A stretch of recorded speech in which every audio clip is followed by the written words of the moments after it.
The day Evelyn Harper collapsed at that stranger's feet, sobbing those three devastating words, I was tricked.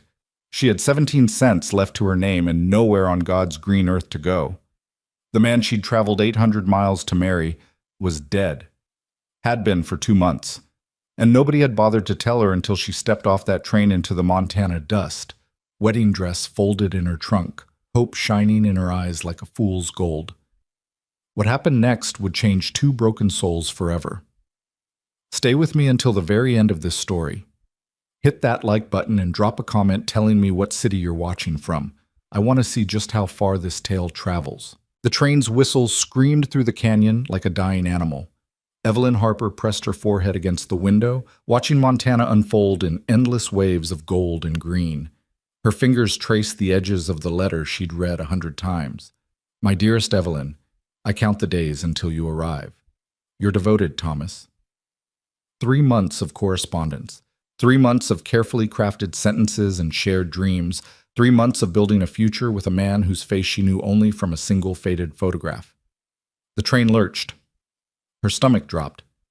Last stop, Coulter Springs. The conductor's voice cut through the car. Last stop. Evelyn stood on shaking legs. Around her, passengers gathered their belongings with practiced efficiency. Ranchers returning home, merchants finishing their routes, families reuniting. She was the only one traveling alone. The only one wearing her Sunday best on a Thursday. The only one clutching a carpet bag like it contained her entire world. Because it did. The platform appeared through the smoke, weathered wood, a handful of buildings, mountains rising like cathedral walls in the distance. It was smaller than she'd imagined, more raw. The kind of place where dreams either took root or died trying. He'll be there, she told herself. Thomas will be waiting, and everything will be exactly as he promised. Her heels clicked against the train steps. The Montana air hit her face, thin, sharp, carrying the scent of dust and pine and possibility. She steadied herself, adjusted her hat, and stepped down onto the platform with her chin high. The station was nearly empty. An elderly couple shuffled past. A young boy hauled freight toward a wagon. The station master stood beneath the awning, watching her with the casual interest of a man who'd seen 1,000 arrivals and knew which ones would last. But no Thomas. Evelyn scanned the platform. Maybe he was running late. Maybe his wagon had broken down. Maybe... Excuse me. She approached the station master, her voice steady despite the ice forming in her chest. I'm looking for Thomas Whitfield. He should be here to meet me. The man's expression shifted. Something that might have been pity flickered across his weathered face. You're the mail-order bride. It wasn't a question. Evelyn's spine stiffened. I'm his fiancée, yes. We've been corresponding for... Lady, I don't know how to tell you this. The station master removed his hat, twisted it in his hands. Tom Whitfield died 2 months back. Pneumonia took him quick, real quick. The words didn't make sense. They were sounds, syllables, vibrations in the air that couldn't possibly mean what they seemed to mean. There must be some mistake. Evelyn's voice came from very far away. I received a letter from him just 3 weeks ago. He told me to come. He told me... That letter was written before he passed, ma'am. Mail's slow out here. Sometimes takes 6 weeks or more to reach back east. The man's voice gentled, which somehow made it worse. I'm real sorry, truly, but Tom's been in the ground since April. The platform tilted. Evelyn gripped her carpet bag tighter, felt the worn fabric bite into her palm. His family, then. Surely his family. Tom didn't have family. That's why he sent for a wife in the first place. The station master shifted his weight, eager to end this conversation. Look, there's a boarding house down the street. Mrs. Patterson might have a room, or... He glanced toward the saloon across the street, where piano music spilled through the swinging doors. There's always work for a woman willing to take it. The meaning behind those words landed like a slap. I am a school teacher, Evelyn said quietly. Each word cost her something. I came here to be married to a respectable man. I am not... Didn't mean no offense, ma'am. But his eyes said different. They said he'd already categorized her, filed her away under problems that weren't his to solve. Best of luck to you. He turned away. Just like that. Evelyn stood alone on the platform as the train hissed and groaned behind her, preparing for its return journey. Around her, Coulter Springs continued its daily rhythm, unbothered, unconcerned with the collapse of one woman's carefully constructed future. She'd sold everything: the schoolhouse position in Philadelphia, her mother's silver, the small inheritance from her aunt. Every cent had gone toward this journey, this new start, this promise of a life that was supposed to be waiting. Her hand slipped into her pocket. 17 cents. That's what remained of Evelyn Grace Harper's entire fortune. 17 cents and a trunk full of linens for a home that didn't exist, wedding gifts for a ceremony that would never happen, lesson books for students she'd abandoned. The train whistle screamed again. Something inside her cracked, not dramatically, not all at once, but like ice on a winter pond. One fracture, then another, spreading until the whole surface became unstable. Her knees hit the wooden platform. The carpetbag slipped from her fingers. Her reticule spilled open, and those 17 cents scattered across the dust, rolling, spinning, settling into the cracks between boards like the last fragments of her dignity finding places to hide. "I can't," her voice broke. "I can't." The sobs came then, raw and ugly and completely beyond her control. She'd held herself together for 3 months, had smiled through every doubt, had convinced herself that faith and determination would be enough. But they weren't. They'd never been. She'd been tricked, lured west by pretty words and promises made by a man who was already dead when he wrote them. Abandoned by a universe that seemed determined to punish her for daring to want something better.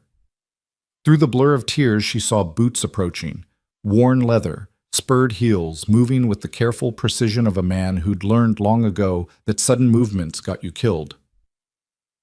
"Ma'am?" The voice was low, rough around the edges, like it didn't get used much. Evelyn couldn't look up, couldn't bear to see whatever expression waited above those boots, pity or disgust or worse, the casual indifference that seemed to be Montana's default setting. "Ma'am, you can't stay here." "I know." The words scraped out of her throat. "I know, I need a moment, please. Just one moment." A pause. Then, "Station master's already gossiping. In about 10 minutes, every man in that saloon's going to know there's a desperate woman on this platform. You understand what I'm telling you?" She understood. Evelyn forced her head up, blinking against the sun. The man standing over her was tall, lean in the way of men who worked hard and ate sparingly. He had dark hair that needed cutting, a jaw sharp enough to draw blood, and eyes the color of winter storms, gray and guarded and weighing her with an intensity that made her want to look away. But she didn't. "I have nowhere to go," she heard herself say. The truth, plain and terrible. "I came here to marry Thomas Whitfield, but he's dead, and I spent everything I had getting here, and I don't—" Her voice cracked again. I don't know what to do." Those storm-colored eyes flickered with something she couldn't name. "You got any skills besides teaching?" "I can sew, keep accounts, cook, though nothing fancy." "Family back east?" "A cousin in Baltimore who made it clear I wasn't welcome when my parents died." The man's jaw worked. He looked away toward the mountains, like he was having an argument with himself. When he looked back, something had shifted in his expression. Resignation, maybe, or the grim acceptance of a man who recognized he was about to make a decision he'd probably regret. "My name's Caleb Dawson. I run cattle about 15 miles north of here." He crouched down, eye level with her now, and started gathering the scattered coins with careful precision. "I know a woman named Martha Green who runs a boarding house. Clean place, respectable. She'll have a room. I can't pay for—" "Didn't ask if you could." He dropped the 17 cents into her palm, then stood and offered his hand. "Come on. Get up before this becomes more of a spectacle than it already is." Evelyn stared at that outstretched hand. She'd been raised to be cautious of strangers, especially male strangers offering help that seemed too convenient. But what choice did she have? Stay on this platform until nightfall? Accept the station master's suggestion and whatever degradation it implied? She placed her hand in his. His grip was strong, calloused, surprisingly gentle as he pulled her to her feet. Up close, she could see the lines around his eyes, not from laughter, but from squinting into sun and wind. He couldn't have been more than 30, but he carried himself like a man who'd already lived several lifetimes. "My trunk," she said stupidly, gesturing toward the pile of luggage the porters had unloaded. I'll get it. Caleb moved past her with that same careful precision, hoisted her trunk onto his shoulder like it weighed nothing, then grabbed her carpet bag with his free hand. Boarding house is this way. He started walking. Evelyn followed, her legs unsteady, her mind reeling.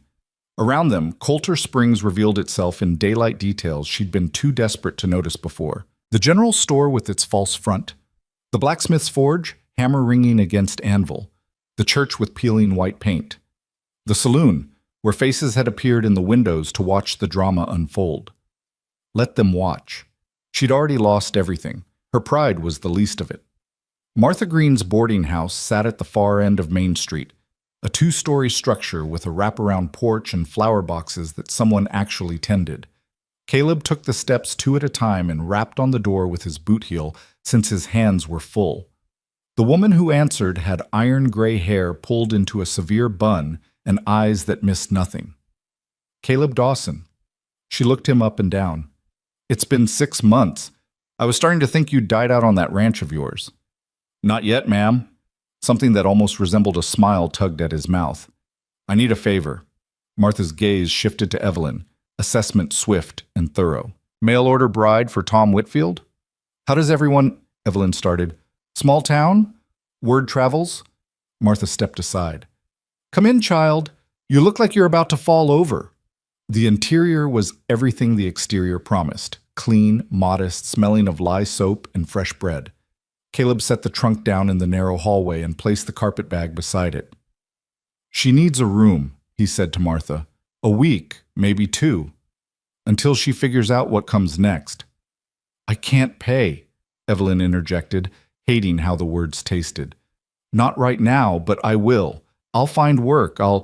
Caleb's paying. Martha cut through her protests with the efficiency of a woman who didn't waste words. Aren't you, Caleb? The cowboy's expression went carefully blank. Yeah, I'm paying. Why? Evelyn turned to face him fully. You don't know me. You don't owe me anything. Why would you? Because someone needs to. His voice was flat, final. And because if I don't, you'll end up in that saloon by Sunday, and I won't have that on my conscience. The brutal honesty of it stole her breath. I'll pay you back, she insisted. Every cent, I promise. Sure. But his tone suggested he didn't believe her, or didn't care either way.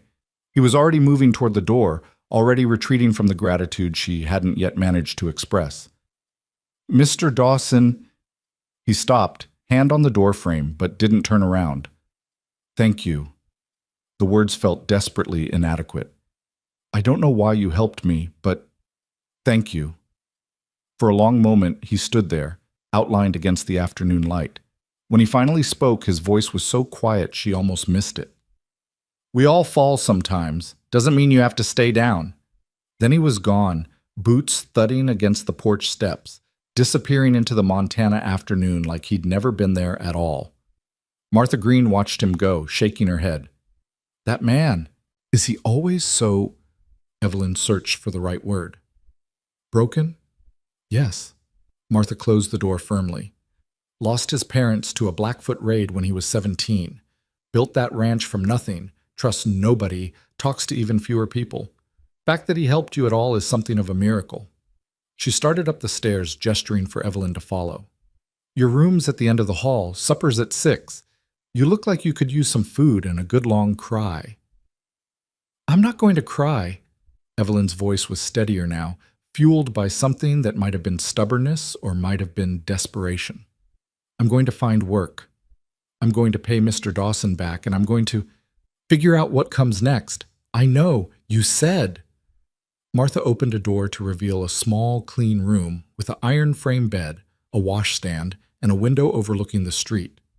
But first, you're going to rest. Tomorrow's soon enough for saving the world. She left Evelyn alone. The room was quiet, simple. Nothing like the home she'd imagined Thomas would have waiting, but it was clean and it was safe, and for the first time in 72 hours, she could breathe without feeling like her lungs were being crushed. Evelyn sank onto the bed. Her reflection stared back from the mirror above the washstand, pale skin, red-rimmed eyes, hair falling out of its careful arrangement. She looked like what she was, a woman who'd gambled everything and lost.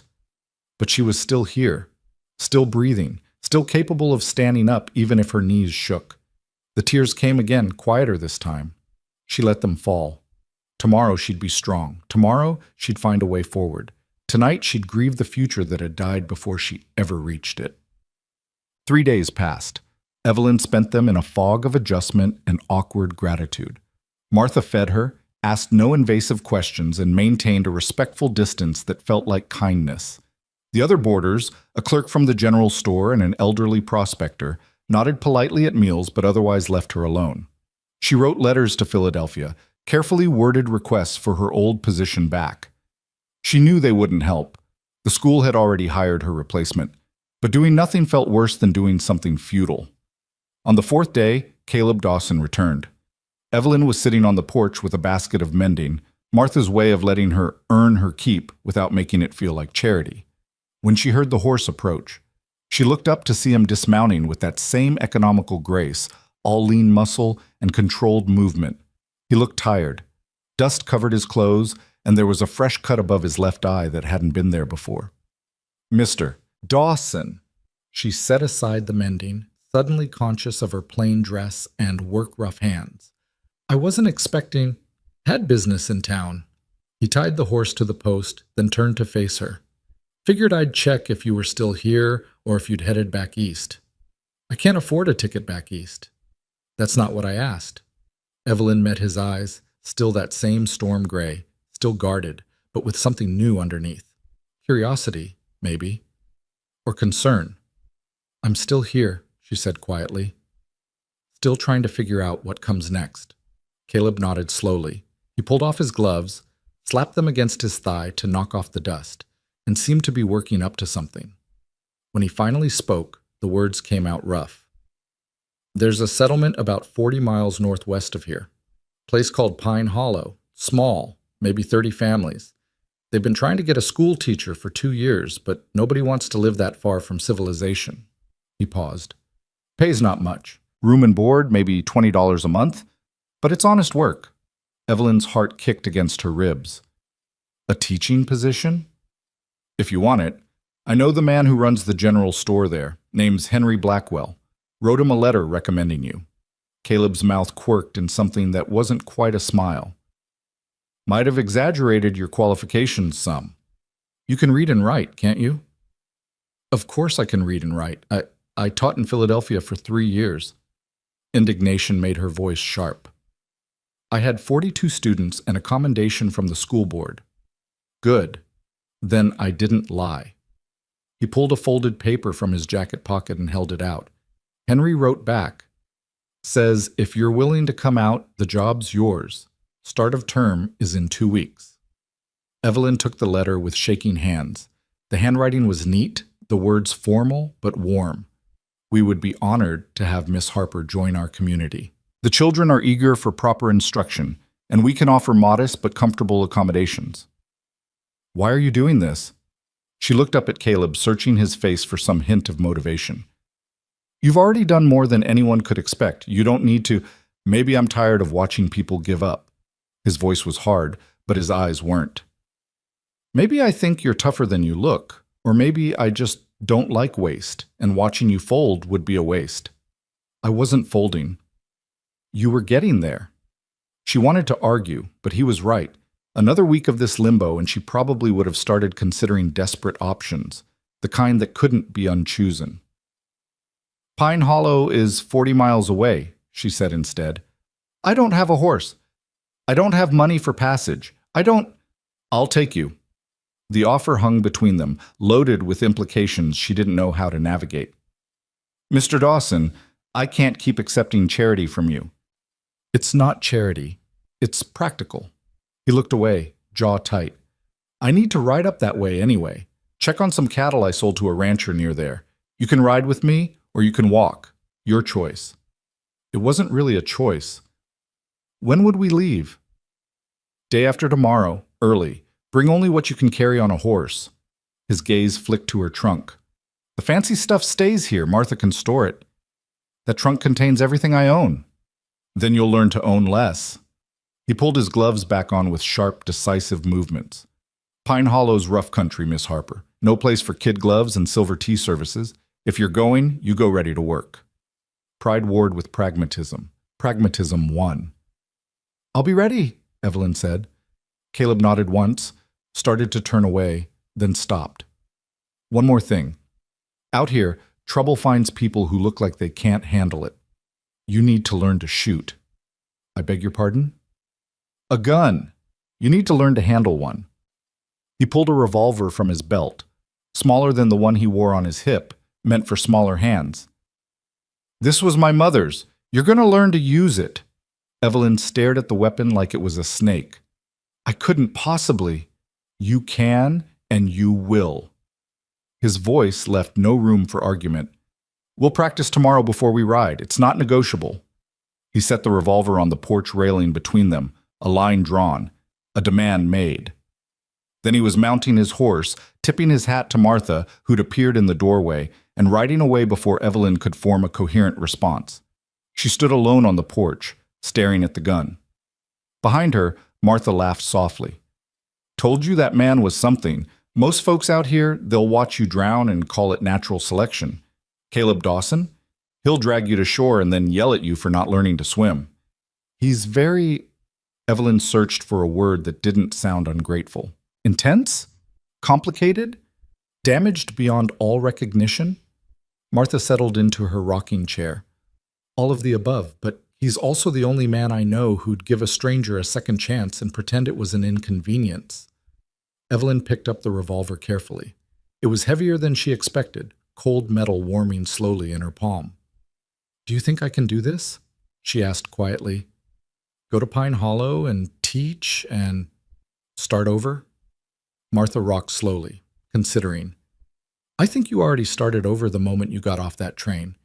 Everything after this is just following through. That night, Evelyn lay awake listening to the sounds of Coulter Springs settling into darkness. Somewhere down the street, the saloon piano played. Closer, a dog barked. Above it all, wind whispered through the eaves like it was telling secrets. She thought about Philadelphia, clean streets, gas lamps, the comfortable predictability of a life she'd known. She thought about Thomas Whitfield, a dead man whose letters had promised her something he'd never be able to deliver. And she thought about Caleb Dawson, with his storm-colored eyes and his careful distance and his inexplicable determination to pull her back from the edge. We all fall sometimes. Doesn't mean you have to stay down.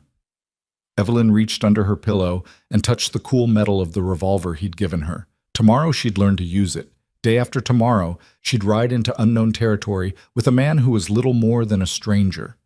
And somehow, impossibly, that felt less terrifying than giving up. She'd traveled 800 miles to start a new life. She might as well see it through. The sun hadn't cleared the mountains when Caleb arrived. Evelyn was waiting on the porch, her belongings condensed into a single canvas pack and a bedroll Martha had given her. She'd spent an hour the night before agonizing over what to bring. Lesson books or spare clothes, sentimental items or practical tools. In the end, she'd chosen ruthlessly. Everything that didn't serve an immediate purpose stayed in the trunk. It was terrifying how little remained. Good. Caleb swung down from his horse and assessed her with a quick glance. You learn to travel light. You learn to survive. Ready? For what exactly? Shooting lesson first, then we ride. He gestured toward the open land behind Martha's house. Come on. The morning air was sharp and clean. Evelyn followed him past the chicken coop, past the vegetable garden, to a flat stretch of scrub where he'd already set up targets, tin cans balanced on fence posts. He pulled his mother's revolver from his saddlebag and held it out. First rule, always assume it's loaded, always. His voice took on a teaching quality, patient but firm. Second rule, never point it at anything you don't intend to kill. Understood? This seems excessive for a schoolteacher. This seems necessary for a woman alone. He waited until she took the gun. Show me how you'd hold it. Evelyn wrapped both hands around the grip the way she'd seen in illustrations, arms straight. Wrong. Caleb moved behind her, his presence suddenly overwhelming. You'll break your wrists like that. Firm grip, but not strangling it. Dominant hand here, support hand wrapped around. Elbows slightly bent. Weight forward. His hands guided hers, adjusting her stance. He smelled like leather and wood smoke, and something else she couldn't name. Pine, maybe, or just the mountain wind. Now sight down the barrel. See that notch at the back, the post at the front? Line them up with your target. Evelyn tried to focus on the can, but she was acutely aware of how close he stood, how his voice had gentled into something almost careful. Good. Now squeeze. Don't jerk. Squeeze the trigger. Slow and steady. She squeezed. The gun kicked harder than she expected. The shot went wide, kicking up dust 2 feet left of the target. Again. They spent an hour there. Her arms ached. Her ears rang despite the cotton he'd given her to stuff in them. But by the time the sun had cleared the mountains, she'd hit 3 cans and could reload without fumbling. You're a quick study. Caleb collected the remaining cans. That'll do for now, but you practice when you get to Pine Hollow. Every week, minimum. What exactly am I expecting to shoot at in a settlement of 30 families? He turned to face her, expression serious. Rattlesnakes. Mountain lions. Men who think a woman alone is an invitation. His jaw worked. Out here, being scared of a gun gets you killed faster than being scared of what you might have to use it on. The weight of that settled over her. I understand, she said quietly. Do you? Caleb searched her face. Because once we ride out of here, there's no turning back. Pine Hollow's not Philadelphia. It's hard living, hard people, hard everything. If you're having doubts, I'm not. Evelyn met his eyes. I don't have the luxury of doubts anymore. Something shifted in his expression. Respect, maybe, or recognition. All right then, let's ride. He'd brought a second horse, a sturdy mare with gentle eyes. Her name's Daisy, Caleb said as he helped Evelyn mount. She's old, patient, and won't throw you even if you deserve it. Keep your heels down, weight in the stirrups, hands light on the reins. She'll follow my gelding without much guidance. Evelyn settled into the saddle, every muscle protesting. She'd ridden exactly twice in her life, both times sedately around Philadelphia's park.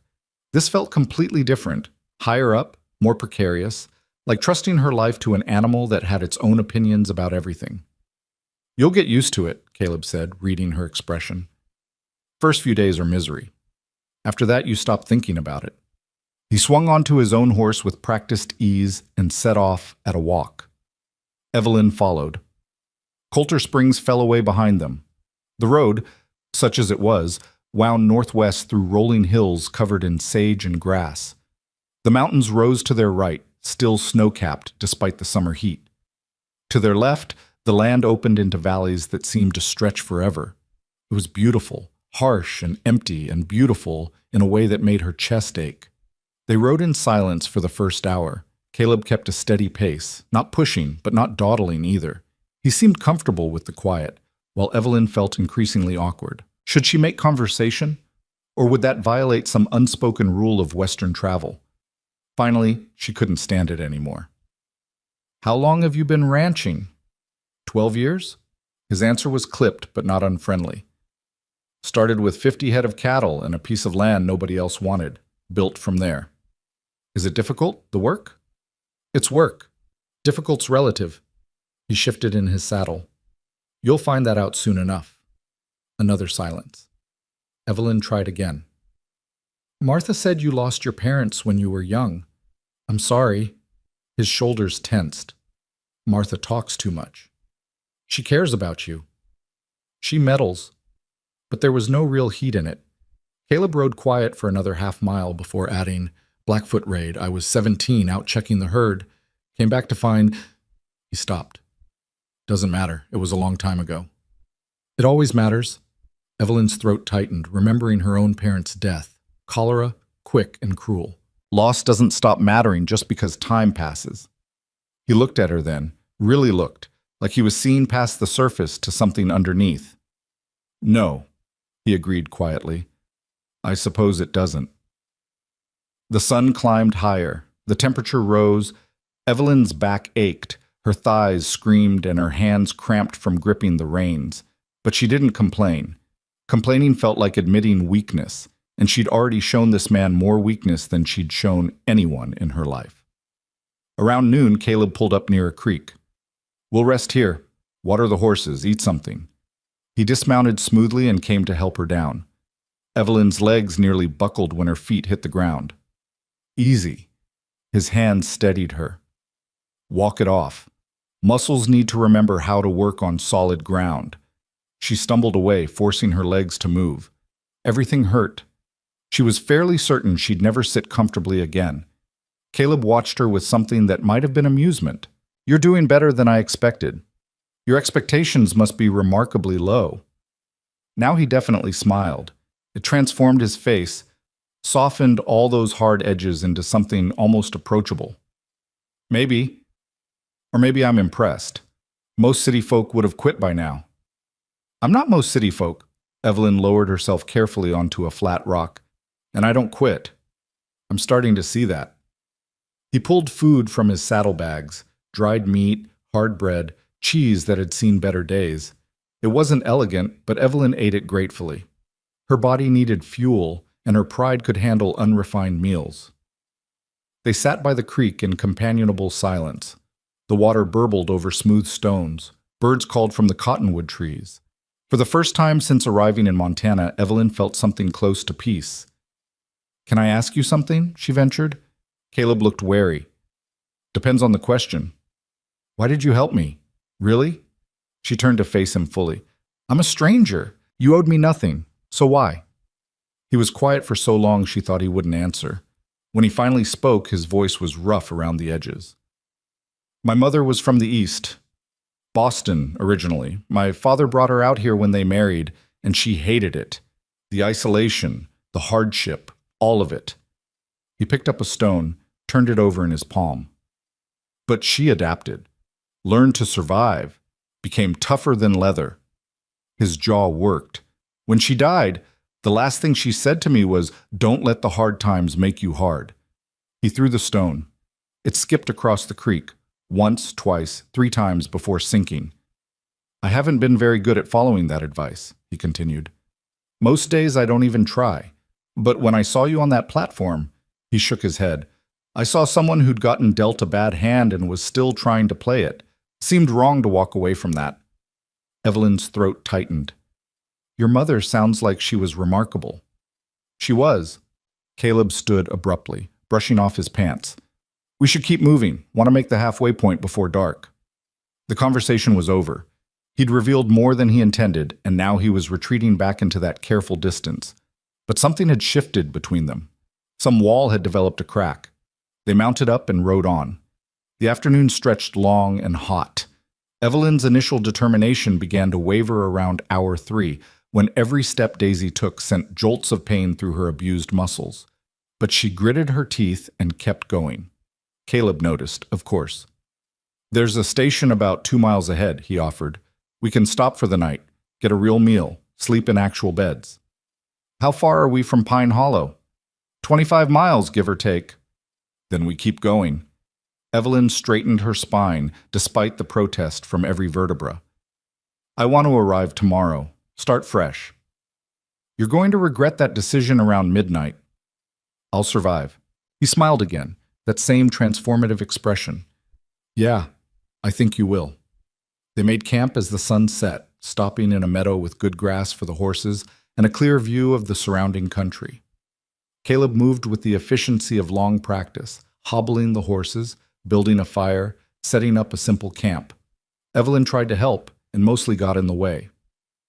"Sit," he finally ordered, not unkindly. "You're dead on your feet. I've got this." She sat, watched him work. He was good with his hands, competent in a way that suggested he'd done this 1,000 times. The fire caught quickly. Coffee boiled in a battered pot. He produced more dried meat and some kind of root vegetable she didn't recognize. "It's not much," he said, handing her a plate. "It's perfect."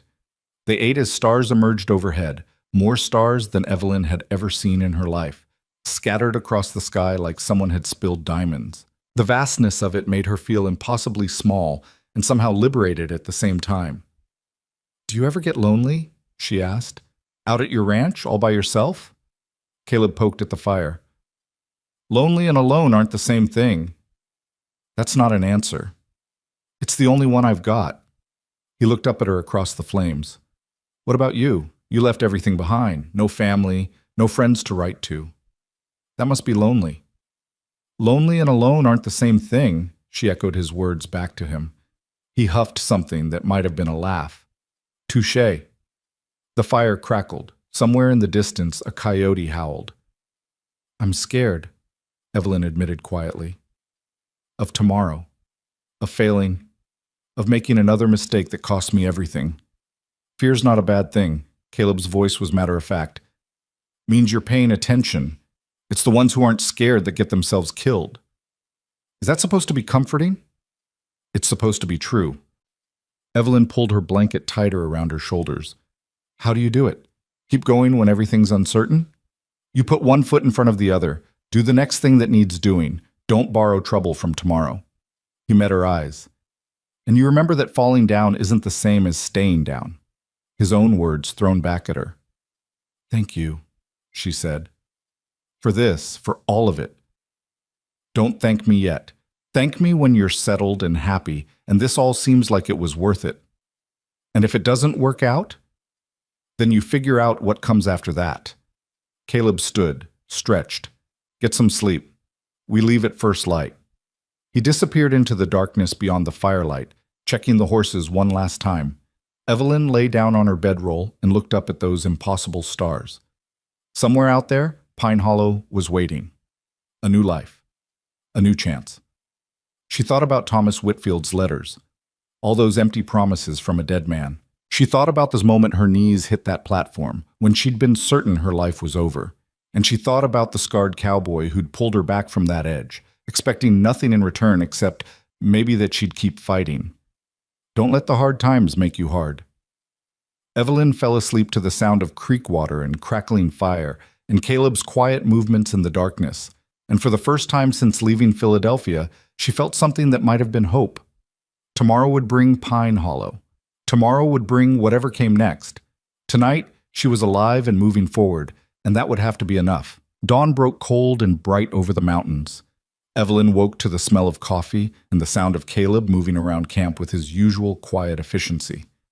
Every muscle in her body screamed in protest as she sat up. She'd thought yesterday's ride was difficult.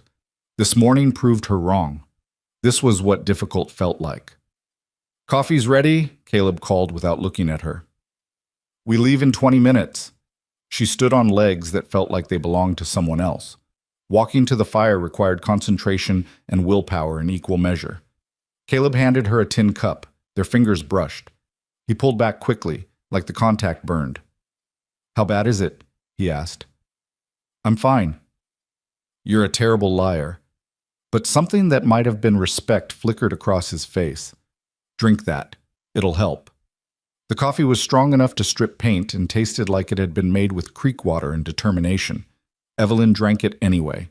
They broke camp in silence. By the time the sun cleared the horizon, they were back in the saddle and moving northwest. The landscape changed as they rode. The open valleys gave way to rougher terrain, rocky hills covered in pine, narrow trails that switchbacked along cliff faces, streams that had to be forded carefully. This was wilder country, less touched by civilization's hand. Pine Hollow's in that valley, Caleb said around mid-morning, pointing toward a break in the mountains ahead. Another hour, maybe less. Evelyn's stomach nodded. An hour until her new life began. An hour until she found out if Caleb's faith in her was justified or catastrophically misplaced. Tell me about it, she said. Pine Hollow. What should I expect? Caleb considered the question as they navigated a steep descent. It's small, real small. Most folks are farmers or ranchers, a few trappers, one general store that doubles as the post office. No saloon, no hotel, no doctor. Closest thing to law is Henry Blackwell, and that's only because nobody else wanted the job. Sounds primitive. It is. He glanced back at her. But the people are decent. They'll help if you need it, leave you alone if you don't. They've been trying to get their children educated for years. You show up willing to do that job, they'll treat you like gold. And if I'm not good enough, then you'll get better. His voice was matter of fact. Teaching's like anything else. You do it until you're good at it. They rode on. The trail widened. Through the trees, Evelyn caught glimpses of cleared land, fields, fences, signs of human habitation. One more thing, Caleb said as they approached the valley floor. The schoolhouse isn't much. Single room, dirt floor, needs work. But Henry said they'd fix it up before term starts. I can work with that. I know you can. He said it with such certainty that something warm unfurled in her chest. You're tougher than you think, Miss Harper. Evelyn, she corrected.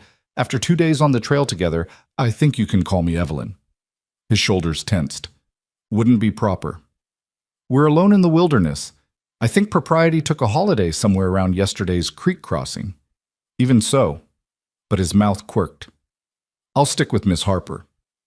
They emerged from the trees into Pine Hollow proper. It was even smaller than Evelyn had imagined. A dozen buildings clustered around a central dirt road.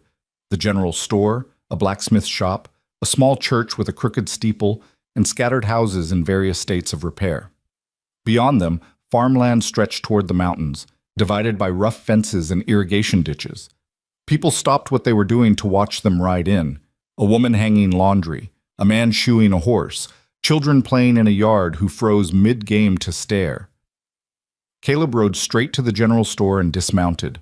A man emerged before they could even tie up the horses, tall, weathered, with a gray beard and eyes that crinkled at the corners. Caleb Dawson. The man's voice carried genuine warmth. Right on time. Henry. Caleb shook his hand, then gestured to Evelyn. This is Miss Evelyn Harper, the teacher I wrote you about. Henry's gaze settled on Evelyn with frank assessment. She straightened her spine, met his eyes, and refused to look away. Miss Harper. Henry offered his hand like she was an equal, not a charity case. She liked him immediately. Welcome to Pine Hollow. We're mighty grateful you're willing to give us a chance. Thank you for having me. Evelyn dismounted, less gracefully than she would have liked, and shook his hand firmly. I'm looking forward to getting started. Good, good, Henry smiled.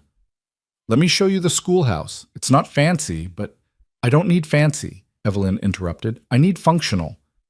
Then you're in luck. We made sure it's at least that. Caleb unloaded Evelyn's pack and bedroll. I should get going. Got business to attend to. Stay for lunch at least, Henry protested. Ellen's making stew, and you know she'll have my hide if you leave without eating. Can't. Need to catch Johnson before he heads to market. Caleb's tone was final. He turned to Evelyn, and for a moment something complicated passed across his face. You'll do fine here. I know. She wanted to say more. Thank you again. I'll pay you back. I won't forget this. But the words stuck in her throat. He understood anyway. Good luck, Miss Harper. Then he was mounting his horse, tipping his hat to Henry, and riding away without looking back. Evelyn watched him go, feeling strangely bereft, which was ridiculous. She barely knew the man. He'd done his duty and delivered her safely. There was no reason for this hollow feeling in her chest. He's a good man, Henry said quietly. Doesn't let many people close, but when he helps all the way. Yes. Evelyn pulled her gaze away from Caleb's retreating form. He certainly does. Come on, let me show you around. Pine Hollow revealed itself slowly. The general store was clean and well-stocked despite its remoteness. The church was simple but cared for.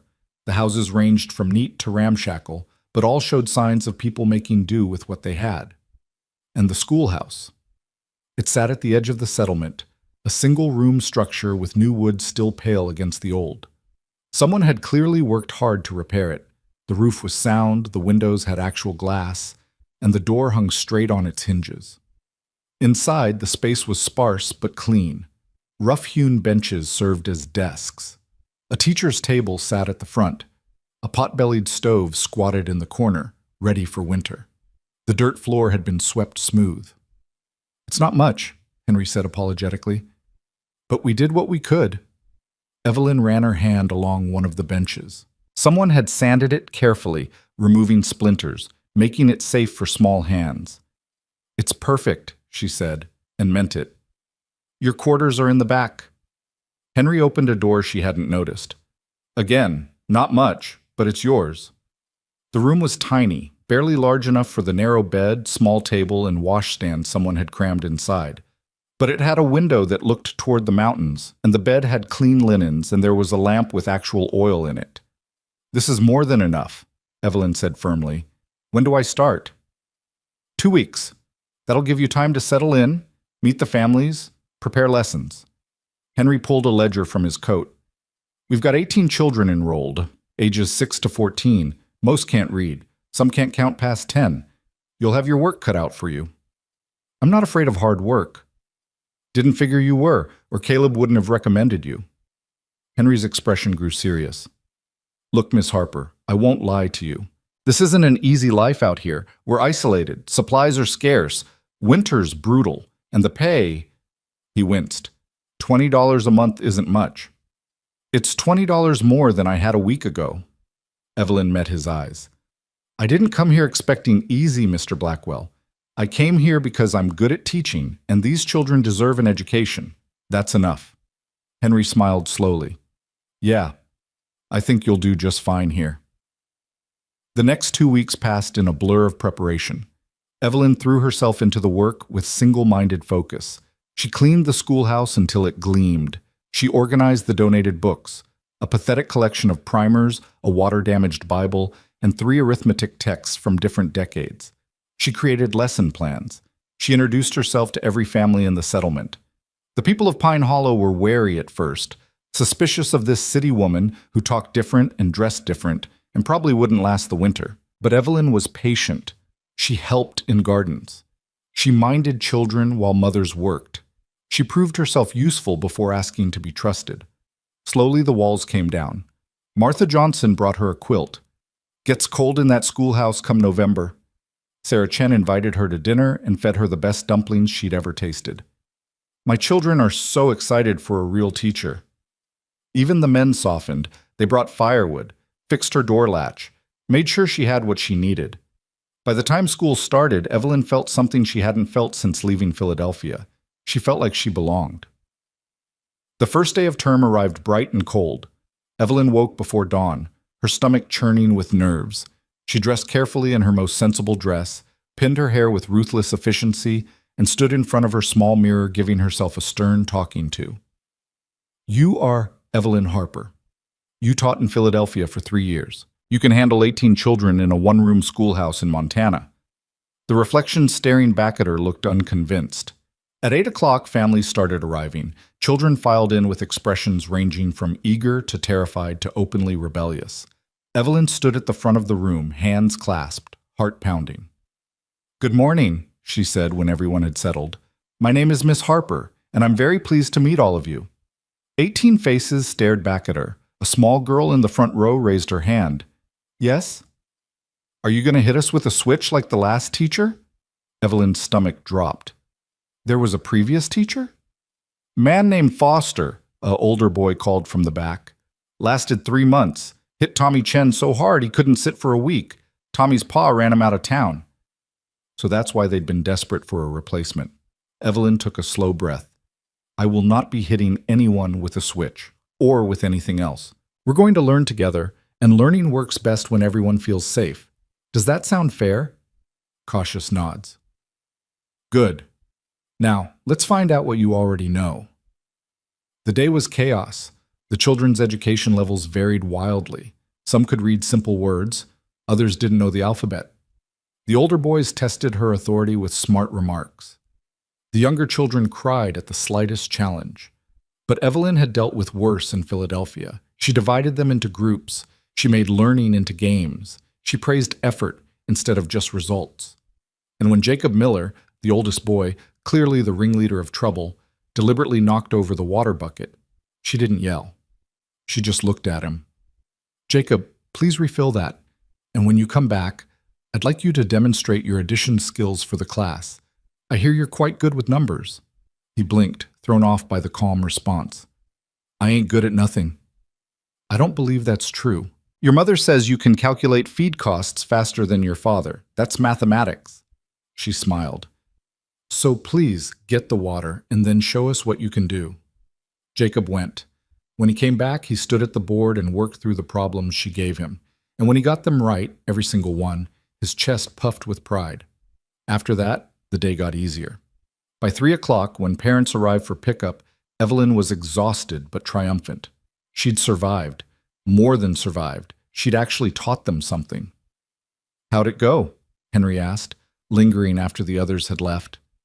"It went." Evelyn sank onto one of the benches. "Those children are smart, Mr. Blackwell. They just need someone who believes in them." "Then they've got the right teacher." Henry tipped his hat. "See you tomorrow, Miss Harper." Alone in the schoolhouse, Evelyn let herself feel the full weight of the day. Her feet ached, her voice was hoarse, her head pounded. But she was smiling. The weeks turned into months. Autumn painted the mountains in gold and crimson. The air grew crisper. Evelyn's students progressed faster than she'd dared hope. The older children who'd been hostile became protective. The younger ones clung to her skirts and called her Miss Evelyn, with voices full of affection. She was happy. Genuinely, unexpectedly happy. She almost never thought about Thomas Whitfield anymore. Almost never wondered what her life might have been if he'd lived. This life, this small, difficult, wonderful life, was enough. The only shadow was Caleb's absence. She'd expected him to visit, to check on her progress, or at least pass through Pine Hollow on ranch business. But weeks passed without word. Then months. "Caleb keeps to himself," Henry explained when she finally worked up the courage to ask. "Always has. Wouldn't take it personal." But it felt personal. Evelyn told herself it didn't matter. He'd done what he promised, gotten her here, given her a chance. What happened after wasn't his concern. Still, she found herself watching the road, listening for hoofbeats, wondering. October brought the first snow. Evelyn woke to find the world transformed, white and silent and beautiful. The children arrived bundled in whatever their families could spare, cheeks red with cold, breath steaming. She kept the stove burning hot, taught them while they huddled close for warmth, made sure no one went home hungry. It was during afternoon lessons that she heard the commotion outside. Raised voices, running footsteps. Then Sarah Chen burst through the door, her face white with terror. "Miss Harper, it's Tommy. He and Jacob went to check the trap line and haven't come back. It's been 4 hours." Evelyn's blood went cold. 4 hours in this weather. Children lost in the mountains. How many men can search? "Most of the men are in Coulter Springs for the cattle sale. Won't be back until tomorrow." Sarah's voice cracked. "Henry's organizing what's left. But it's not enough. The mountains are too big and it's getting dark." Evelyn was already moving. "Get the children home. Now. I'm going to help search." "You can't. You don't know I can shoot, I can ride, and I can follow orders. That makes me useful." Evelyn grabbed her coat. "Where's Henry?" They found him in front of the general store with 5 other men. Too few, too old, faces grim with the knowledge that 2 boys were out there freezing. "Miss Harper, you can't," Henry started. "I can and I will." Evelyn checked her revolver, Caleb's mother's gun, which she'd practiced with every week just like he'd told her. "Which direction?" Henry hesitated, then pointed northeast. "Trapline runs along Copper Creek, but it's miles of rough country, and darkness comes fast up there." "Then we'd better hurry." They mounted up. Evelyn on a borrowed horse, the men looking skeptical but too desperate to turn away help. They rode hard toward the mountains, spreading out to cover more ground. Evelyn took the western trail, the one Henry said was least likely, but still possible. The snow was deeper here, the light already failing. She called the boys' names until her throat was raw. Nothing. Just wind and silence and the terrible knowledge that children were dying out here. She pushed deeper into the canyon, following the frozen creek. Her hands were numb. Her face felt like ice, but she kept going. That's when she heard it. A shout. Faint. Distant. "Tommy! Jacob!" She urged her horse toward the sound. "Call out again! Here! We're here!" She found them huddled under an overhang, Jacob cradling Tommy, both boys shaking violently. Tommy's ankle was swollen to twice its normal size. "Oh, thank heaven!" Evelyn dismounted and pulled off her coat, wrapping it around them. "Can you ride?" "Tommy can't walk," Jacob said through chattering teeth. "He fell. I tried to carry him, but—" "You did exactly right." Evelyn fired her gun 3 times, the signal they'd agreed on. "Help's coming. You're going to be fine." She built a quick fire with hands that barely worked, got the boys closer to warmth, shared what little food she had. 20 minutes later, Henry and the others arrived. The ride back was slow and careful. Tommy cried from pain. Jacob stayed silent, shock setting in. But they made it. Sarah Chen collapsed when they rode into town, sobbing with relief. Tommy's father carried his son inside with hands that shook. Jacob's mother held her boy and didn't let go. Henry gripped Evelyn's shoulder. "You saved them." "I just found them. Anyone could have—" "But you did." His voice was firm. "You didn't hesitate and didn't let fear stop you. That's the kind of person this settlement needs." Evelyn looked around at the faces watching her, grateful, respectful, accepting. For the first time since arriving in Montana, she wasn't the outsider. She was one of them. That night, alone in her quarters, Evelyn let the tears come. Relief. Exhaustion. The bone-deep terror of what might have happened if she'd been 5 minutes later. She thought about the woman who'd collapsed on that train platform, broken and hopeless. That woman wouldn't have ridden into a blizzard to save 2 boys. That woman wouldn't have had the courage. But Evelyn Harper wasn't that woman anymore. Montana had changed her, shaped her, made her into someone tougher than she'd ever imagined possible, and she liked who she was becoming. November arrived with bitter cold and short days. School continued despite the weather. Evelyn taught reading by lamplight and mathematics while snow piled against the windows. The children thrived.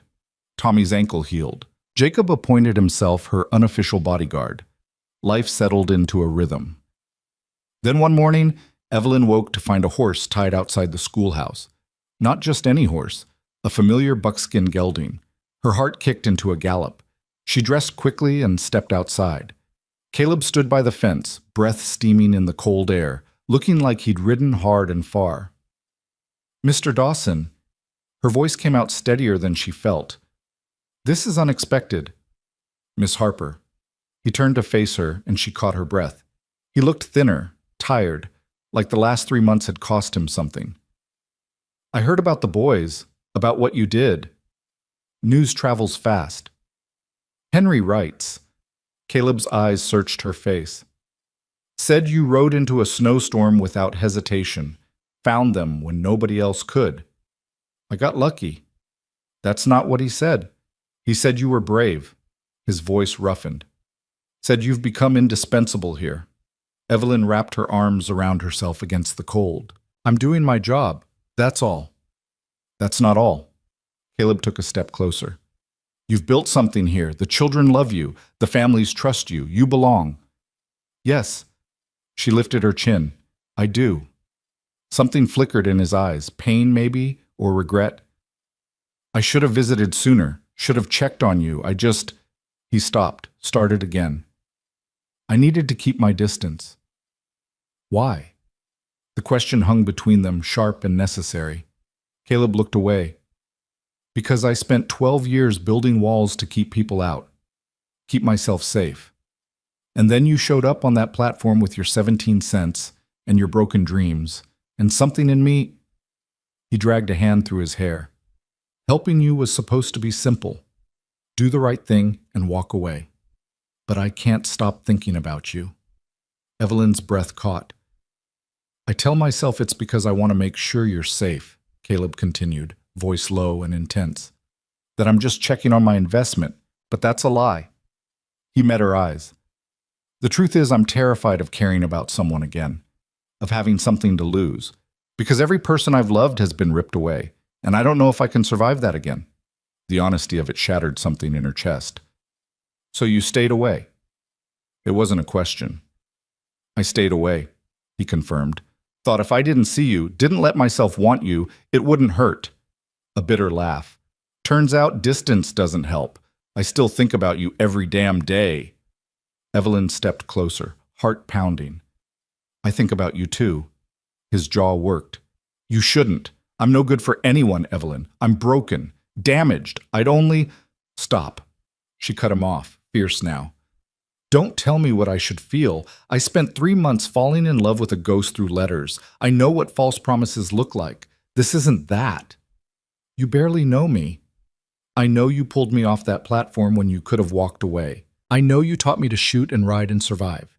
I know you gave me a chance when nobody else would.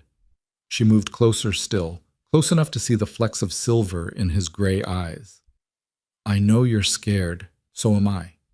But fear didn't stop me from riding into that blizzard, and it's not going to stop me from this. From what? From choosing you, Evelyn said simply. If you'll let me. Caleb stared at her like she'd spoken a foreign language. You don't know what you're asking for. Yes, I do. I'm asking for a chance, same as you gave me. Her voice softened. We've both lost things, Caleb. Both been broken, but maybe that means we understand each other better than most. Maybe that's enough to build on. For a long moment, he didn't move, didn't speak. Then, slowly, he reached out and cupped her face in his rough, calloused hand. You scare the hell out of me, he whispered. Good. She leaned into his touch. You scare me too. He kissed her then, careful at first, like she might break, then deeper when she pressed into him. It was nothing like the chaste romance novels described. It was desperate and real and tasted like coffee and hope and all the messy, complicated feelings they'd been holding back. When they finally broke apart, both breathing hard, Caleb rested his forehead against hers. I can't promise this will be easy, he said. I don't want easy. I want real. Then you've got it. His arms came around her, solid and sure. For as long as you'll have me. Evelyn smiled against his chest. That might be a very long time. I'm counting on it. They stood there in the November cold, holding each other while the sun rose over the mountains and painted the snow gold. Two broken people choosing to be whole together. It wasn't the beginning Evelyn had planned when she boarded that train months ago. It was better. Caleb stayed in Pine Hollow for 3 days. 3 days that felt both impossibly long and desperately short. He helped Henry repair the church roof. He taught Jacob and the older boys how to track in snow. And every evening he sat with Evelyn in the schoolhouse while she graded papers, their shoulders touching, their silence comfortable in a way that spoke of futures neither dared name yet. On the morning of the 4th day, he had to leave. Ranch doesn't run itself, he said, standing by his horse in the pre-dawn darkness. I've already been gone too long. Evelyn pulled her shawl tighter against the cold. When will you be back? 2 weeks, maybe 3. He reached out, tucked a strand of hair behind her ear. You'll be all right? I survived 3 months without you. I think I can manage a few weeks. That's not what I asked. She caught his hand, held it against her cheek. I'll miss you. Is that what you want to hear? It's what I needed to hear. He kissed her forehead, lingering there. Stay safe. Don't ride into any more blizzards. Only if you promise the same. He smiled against her skin, then pulled away and mounted up. Evelyn watched him ride out until the darkness swallowed him whole, and the only proof he'd been there at all was the warmth still radiating through her chest. The weeks that followed developed their own rhythm. Caleb visited when he could, sometimes staying days, sometimes just hours. Each visit left Evelyn more certain that what was growing between them was real and worth protecting. The settlement noticed, of course. Small towns had eyes everywhere. The Cowboys been coming around a lot, Martha Johnson observed one Sunday after church, her tone carefully neutral. Yes, Evelyn said, refusing to be embarrassed. He has. Folks are talking. Let them talk. Martha's weathered face creased into a smile. Good. He's a decent man. You could do worse. I could do worse than a man who rides 20 miles just to make sure I'm eating properly. That's love, honey. Might not be fancy, but it's real. Martha patted her arm. Hold on to it. December arrived with brutal cold and shorter days. The children grew restless, cooped up inside while snow piled higher. Evelyn invented games to burn their energy, taught them songs, read them stories by lamplight that made even the oldest boys lean forward in rapt attention.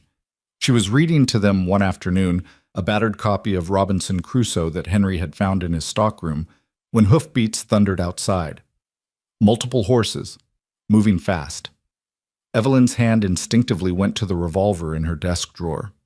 Through the window, she saw 3 riders approaching. They weren't dressed like ranchers or farmers. Their clothes were too fine, their horses too expensive. The lead rider dismounted with careless authority and strode toward the schoolhouse. Evelyn stood, placing herself between the door and her students. "Stay in your seats." The door burst open without preamble. The man who entered was tall, well-fed, with cold eyes and a smile that didn't reach them. Behind him, his two companions lingered in the doorway, hard men with guns visible on their hips. "Well, well." The lead man surveyed the room with casual disdain. "Playing schoolteacher in the wilderness. How quaint." Evelyn's spine stiffened. "School is in session. If you have business here, it can wait until—" "My business can't wait, I'm afraid." He pulled a folded document from his coat. "My name is Victor Crow. I represent the Montana Pacific Railroad. We're expanding our line through this territory, and I'm here to inform the residents of Pine Hollow that they have 60 days to vacate." The words landed like a physical blow. "Vacate?" Evelyn's voice was steady despite her racing heart. "This is our home. This is unclaimed territory that the railroad has legal right to develop." Crow's smile widened. "We're offering fair compensation, of course, though fair is relative when you're squatting on land you never properly owned. These families have been here for years. They've built shacks and hovels on land they're borrowing." Crow stepped closer, and Evelyn smelled expensive cologne and malice. "The modern world is coming, sweetheart. You can move aside gracefully, or you can be moved. Either way, the railroad goes through." Jacob stood up in the back row, fists clenched. "You can't just kick us out." "Sit down, Jacob," Evelyn said quietly, never taking her eyes off Crow. "Listen to your teacher, boy." Crow's voice dripped condescension. "This doesn't concern children. It concerns everyone here." Evelyn moved to the door, forcing Crow to step back. "And until you have proper legal authority, not just threats and expensive paper, I suggest you leave. School is still in session." Crow's expression hardened. "You're making a mistake." "I'm doing my job. You're interrupting it." She gestured to the door. "Good day, Mr. Crow." For a moment she thought he might refuse. His hand drifted toward his belt, and the men behind him tensed. Then he laughed, a sound without humor. "I like you. Got spirit." He tipped his hat mockingly. "We'll speak again soon. Very soon." He left, taking his men with him. But the threat lingered in the air like smoke. Evelyn closed the door with shaking hands. 18 pairs of eyes stared at her. "Are they really going to make us leave?" Sarah Chen's daughter whispered. "No." Evelyn forced conviction into her voice. "No, they're not. We'll figure this out." But even as she said it, fear coiled in her stomach. After school ended, she rode straight to Henry's store. He was already deep in conversation with the other men who'd remained in town, faces grim, voices low. "You heard," Henry said when she entered. "He came to the school, threatened us in front of the children." Evelyn's anger burned hot now that she could release it. "Who is he? Does he actually have authority?" "He has money, which out here amounts to the same thing." Henry spread the document Crow had left on his counter. "The railroad's been buying up land rights along their proposed route. Most of it was legitimate purchase from actual owners. But Pine Hollow," he grimaced, "we're sitting on disputed territory. The original land grant was never properly filed. We thought we were safe because nobody cared about this valley. Turns out, we were wrong. So he can just take it? If he pushes hard enough and we can't prove ownership, yes." Henry's voice was heavy with defeat. "We could fight it in court, but that takes money and time we don't have." "Then what do we do?" "Some folks are talking about leaving, taking whatever compensation Crow offers, and starting over somewhere else." He looked old suddenly, worn down. "Can't say I blame them." "And the rest?" "The rest don't have anywhere to go. This is all we have." Evelyn thought of her students, the families who'd welcomed her, the life she'd built from nothing. There has to be another way. "If there is, I haven't found it." Henry's shoulders sagged. "I'm sorry, Miss Harper. I know you just got settled here. This must feel like I'm losing everything again?" Evelyn finished for him. "Yes, it does." She rode back to the schoolhouse as darkness fell, her mind racing. There had to be a solution, a legal challenge, some claim they could make. She was so lost in thought that she didn't notice the figure waiting by her door until she was nearly on top of him. Caleb stepped into the lamplight, and Evelyn's heart leaped. "You're early," she said, dismounting quickly. "You weren't supposed to be back until—" Henry sent word.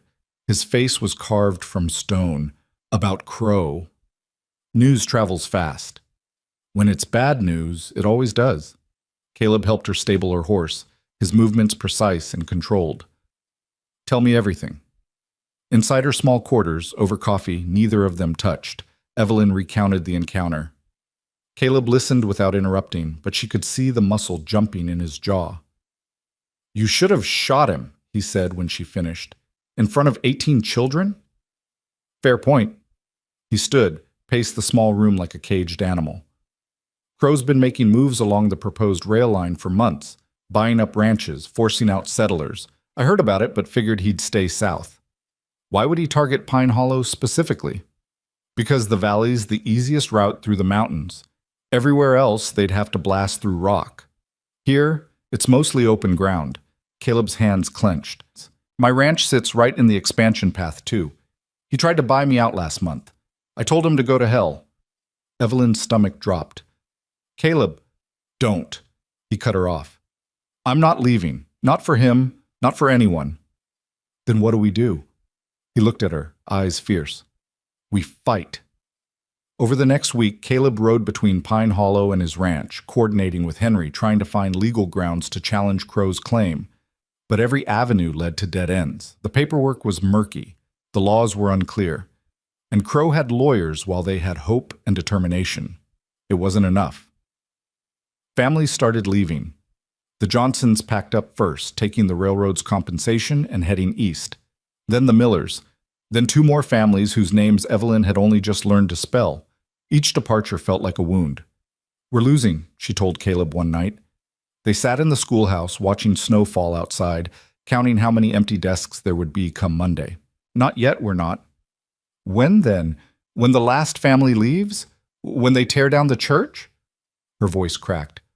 "I can't watch this place die, Caleb. Not after I finally found somewhere I belong." He pulled her close, and she let herself break against his chest. All the fear and anger she'd been holding back poured out in ugly, gasping sobs. "I've got you," he murmured into her hair. "I've got you." When she finally quieted, he tilted her face up to his. "Listen to me.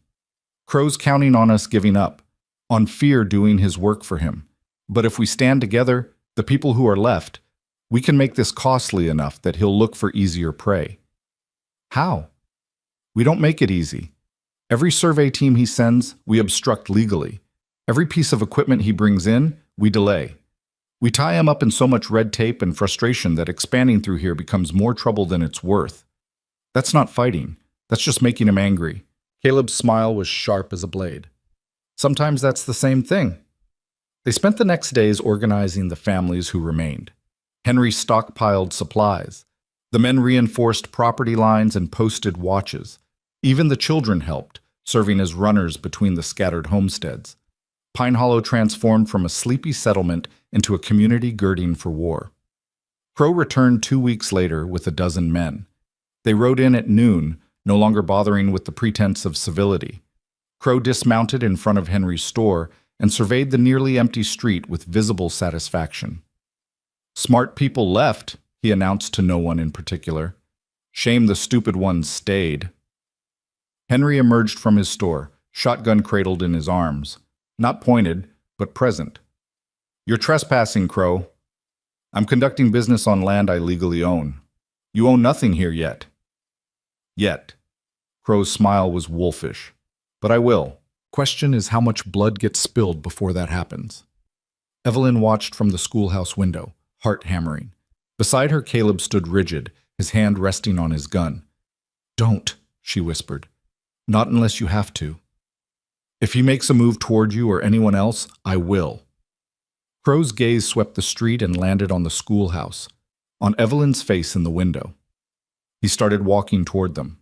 Caleb was out the door before Evelyn could stop him, positioning himself between Crow and the schoolhouse. "That's far enough," Caleb said quietly. Crow stopped, amused. "The tragic hero Cowboy. How predictable." He looked past Caleb to Evelyn. "You could do better, sweetheart. I've got money. Power. A future that doesn't involve freezing to death in an abandoned settlement. She's not interested, Caleb said, voice deadly calm. I wasn't asking you. Crow's attention stayed fixed on Evelyn. What do you say? Come work for me. I could use someone with your spine in my organization. Evelyn stepped outside, ignoring Caleb's sharp inhale of protest. She walked until she stood beside him, facing Crow with her chin high. I say you're mistaking persistence for strength, she said clearly, and I say that threatening children and destroying homes doesn't make you powerful. It makes you a bully with money. Crow's expression hardened. Careful, schoolteacher. Or what? You'll threaten me too? Evelyn held his gaze. I came here with 17 cents and a broken heart.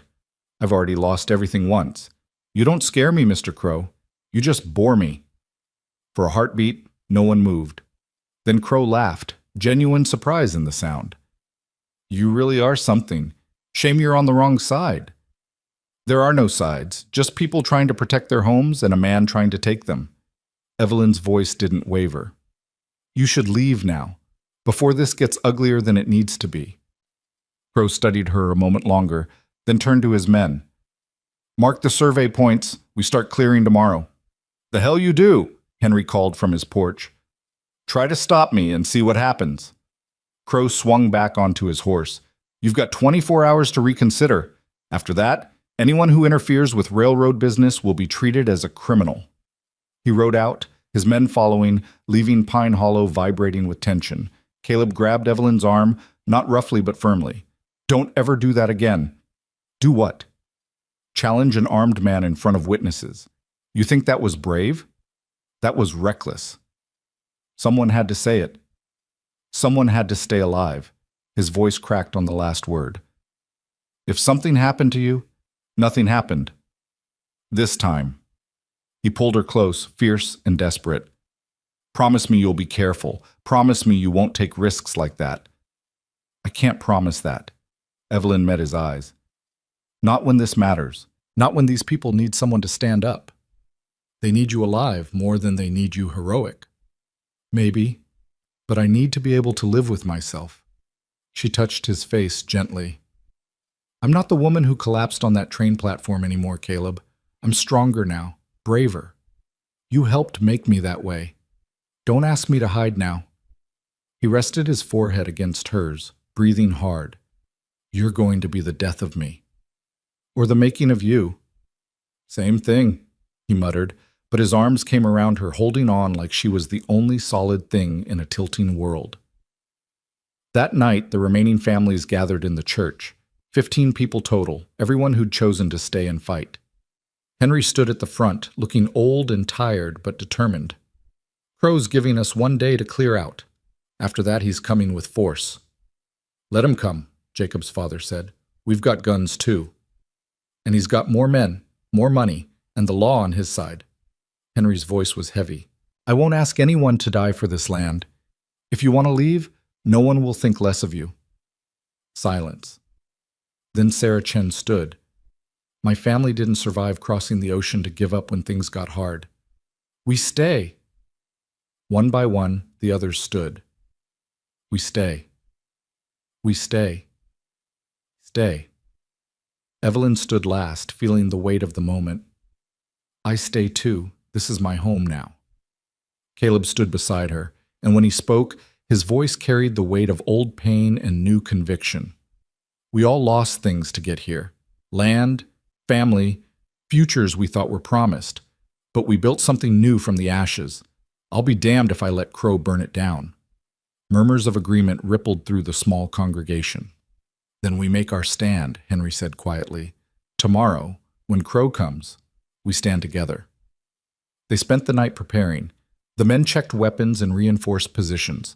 The women packed supplies and prepared the church as a refuge. The children were sent to the most defensible homestead, guarded by the oldest boys. Evelyn worked alongside Sarah, her hands steady even as her heart raced. Are you scared? Sarah asked as they loaded medical supplies. Terrified, Evelyn admitted, but more scared of giving up without a fight. You've changed since you came here. Gotten harder, tougher. Is that bad? No. Sarah smiled sadly. It's necessary. Soft things don't survive Montana. Dawn came cold and clear. Evelyn stood with Caleb at the edge of the settlement, watching the road. She'd checked her revolver 3 times already. Her palms were sweating despite the cold. Still time to hide in the church, Caleb said softly. Not happening. Had to try. He checked his own weapon, movements automatic. Stay close to me. When the shooting starts, if it starts. When it starts, he corrected grimly, you get behind cover and stay there. Understood? Yes. Evelyn, I mean it. I can't. His voice caught. I can't lose you. She took his hand, laced their fingers together.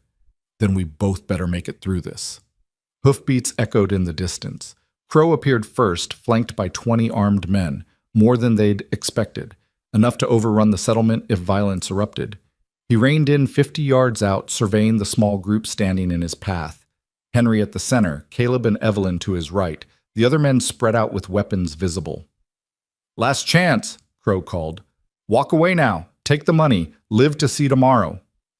This is our home, Henry called back. We're not leaving. Then you're trespassing on railroad property. I'm authorized to remove you by force.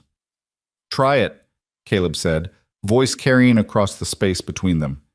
See how many of your men make it back to report. Crow's expression turned ugly. You'd sacrifice yourselves for this worthless dirt? It's not worthless to us, Evelyn heard herself say. The words came from somewhere deep and certain. You see land to exploit. We see homes, futures, children learning to read, families building something that lasts. You can take it from us, Mr. Crow, but you'll have to kill us first. The silence that followed was absolute. Then Crow raised his hand and his men drew their weapons. So be it. Everything happened at once. Caleb yanked Evelyn behind a water trough as the first shots rang out. Wood splintered above her head. Someone screamed. The world exploded into chaos and gunpowder and the terrible certainty that people were dying. Caleb returned fire with brutal precision. Beside them, Henry dropped 2 of Crow's men before taking cover. The air filled with smoke and noise and terror. Evelyn pressed herself against the trough, hands shaking so badly she could barely hold her gun. This was real. This was happening. People were going to die, and she'd helped lead them here. A figure appeared through the smoke. One of Crow's men, gun raised. Evelyn fired without thinking. The man fell. She'd killed someone. The knowledge tried to swallow her whole, but Caleb was pulling her up, shouting something she couldn't hear over the ringing in her ears. They ran for the church, bullets kicking up dirt around their feet. They made it inside. Others were already there, wounded, terrified, but alive. Through the window, Evelyn saw Crow's men advancing. Too many. They were going to lose. Then a new sound cut through the gunfire. More horses, coming fast from the north. Evelyn's heart sank. Reinforcements. Crow had brought reinforcements, but Caleb was laughing, a wild, disbelieving sound. That's not Crow, he said. That's every rancher within 50 miles. Through the smoke, Evelyn saw them coming, dozens of riders drawn by some message she hadn't known Henry had sent. Other settlers, other victims of Crow's expansion, united by shared fury and the knowledge that if Pine Hollow fell, they'd be next. They hit Crow's men like a hammer. The battle turned in seconds. Crow's hired guns, outnumbered and outflanked, broke and ran. Crow himself wheeled his horse, face twisted with rage, and tried to flee. Caleb stepped into his path. Going somewhere? Crow's hand went for his gun. Caleb was faster. The shot echoed across the valley, and Crow fell from his saddle, clutching his shoulder. That's for threatening innocent people, Caleb said coldly. He stepped closer, gun still trained on Crow's head. And this is for touching what's mine. He didn't fire again. Didn't need to. Crow stayed down, bleeding and beaten, while around him his operation collapsed into surrender and chaos. The battle, if it could even be called that, had lasted less than 10 minutes. But those 10 minutes changed everything. The smoke cleared slowly, revealing the cost of their stand. 2 of Crow's men lay dead in the street. 3 more wounded, groaning as Pine Hollow's women moved to tend them despite everything. On their side, Henry had taken a bullet through the arm. Sarah's husband had a gash across his temple. And old Thomas Wright, who'd lived in the valley longer than anyone, sat against the church wall with blood seeping through his shirt. Evelyn ran to him, her medical training from Philadelphia flooding back. She pressed her hands against the wound, trying to staunch the bleeding. "Don't you dare die," she told him fiercely. "Not after we won." Thomas laughed weakly, then winced.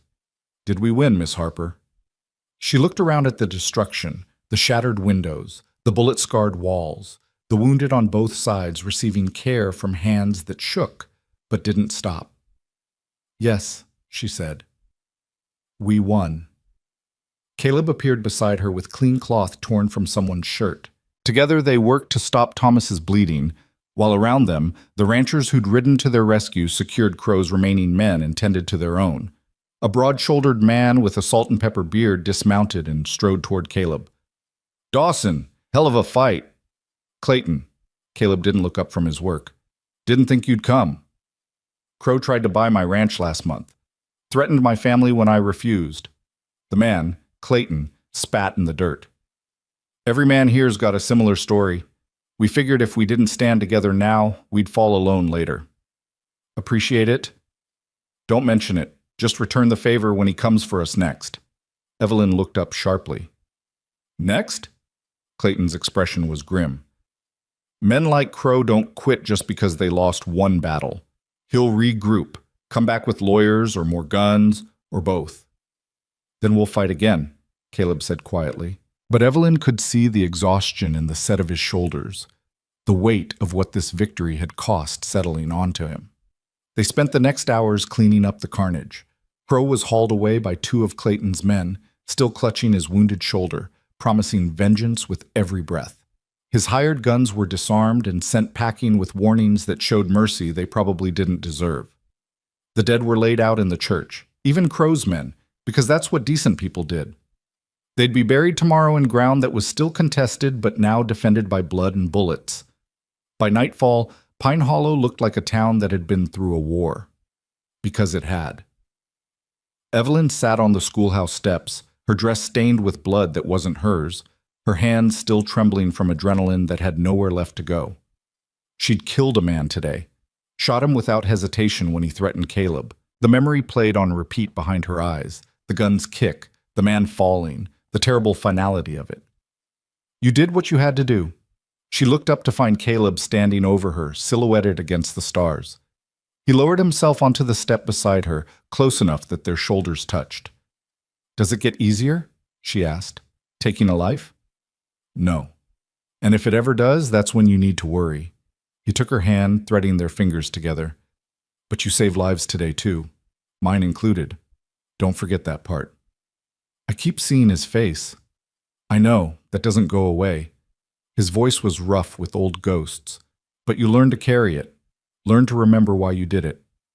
Evelyn leaned into him, seeking warmth and comfort and the solid reality of his presence. "I was so scared. When the shooting started and I couldn't see you through the smoke, I thought, I know." He pulled her closer. "I thought the same thing." They sat in silence, listening to the sounds of Pine Hollow settling into uneasy peace. Somewhere, a baby cried. Closer, men spoke in low voices as they stood watch. The normalcy of it felt surreal after the violence. "Caleb?" Evelyn's voice was barely a whisper. "What happens now?" "Now we rebuild. Again." He pressed his lips to her temple. "And we get ready for whatever comes next. That's not much of a plan. It's the only one we've got." The next days blurred together in exhausting labor. They buried the dead, a somber affair where even Crow's men received words spoken over their graves because hatred ended at the grave line. They repaired the damage to buildings. They tended the wounded and wrote letters to families who needed to know what had happened here. And they waited for Crow's retaliation. But days passed, then a week, and nothing came. No lawyers, no more hired guns. Just silence that felt more ominous than threats. "He's planning something," Henry said during a town meeting in the church. "Men like that don't just give up." "Or maybe shooting him made him reconsider," Sarah offered hopefully. "Maybe." But no one believed it. Caleb had barely left Pine Hollow since the battle. He'd sent word to his ranch foreman to manage things without him, and he'd moved into the small room behind the general store that Henry kept for travelers. Every night he made rounds, checking on the sentries they'd posted, making sure everyone stayed vigilant. And every night he stopped at the schoolhouse to see Evelyn. "You should go home," she told him one evening as they sat together in her quarters, sharing coffee and the comfortable silence that had become their language. "Your ranch needs you." "My ranch has survived worse than my absence." He watched her over the rim of his cup. "And I'm not leaving you here unprotected. I survived months before you showed up. I think I can manage a few weeks." "That was before you made an enemy of a railroad magnate." His jaw tightened. "Crow's the kind of man who holds grudges. The things you said to him, the way you stood up to him, he won't forget that." "Good." Evelyn set down her cup with more force than necessary. "I'm not sorry for what I said. Someone needed to. I'm not asking you to be sorry. I'm asking you to be careful." "I am being careful. I check the locks. I keep the gun close. I don't go anywhere alone." She reached across the table, took his hand. "But I won't live in fear, Caleb. I can't. That's not living at all." He looked at their joined hands, his thumb tracing circles on her palm. "You know what scares me most? It's not Crow. It's not the railroad or hired guns or any of that." He met her eyes. "It's how much I need you, how completely you've worked your way into my life until I can't imagine it without you." Evelyn's breath caught. "Is that such a bad thing?" "It is when loving someone makes you vulnerable." His voice roughened. "I told myself I'd never care about anyone again. Never give anyone that kind of power over me. And then you showed up with your stubborn pride and your 17 cents, and you wrecked every wall I'd built. I'm not sorry for that either." "I know." He stood, pulled her up with him, and cupped her face in his hands. "Marry me." The words hung in the air between them. Not a question, but an offering, a choice laid bare. Evelyn's heart stopped, then started again at double speed. "What?" "Marry me," Caleb repeated, more certain now. "Not because it's practical or safe or makes sense. Marry me because I love you. Because I want to wake up next to you every morning for the rest of my life. Because you're the bravest, most infuriating, most incredible woman I've ever met, and I don't want to spend another day pretending I can live without you." Tears burned in Evelyn's eyes. "That's not a very romantic proposal." "I'm not a romantic man." He smiled, and it transformed his whole face. "But I'm yours. If you'll have me." She kissed him instead of answering, poured everything she felt into it, all the fear and hope and desperate love that had been building since the moment he'd pulled her off that train platform. When they finally broke apart, both breathing hard, she rested her forehead against his. "Yes," she whispered. "Yes, I'll marry you." His arms came around her, holding on like she was the only thing keeping him anchored to the earth. "We'll do it soon, before Crow makes his next move, before anything else can go wrong." "You think something will go wrong?" "I think we've had enough good luck to make the universe jealous." He pulled back enough to see her face. "But I also think we're strong enough to handle whatever comes." They were married 3 days later in the small wooden church, surrounded by everyone who'd fought beside them. Evelyn wore a simple dress that Sarah had helped her alter, and Caleb wore his cleanest shirt with his hair actually combed for once. Henry officiated, reading from a Bible that had survived the gunfight with a bullet hole through Psalms. "Do you, Caleb James Dawson, take this woman to be your lawfully wedded wife?" "I do." His voice was steady, his eyes never leaving Evelyn's face.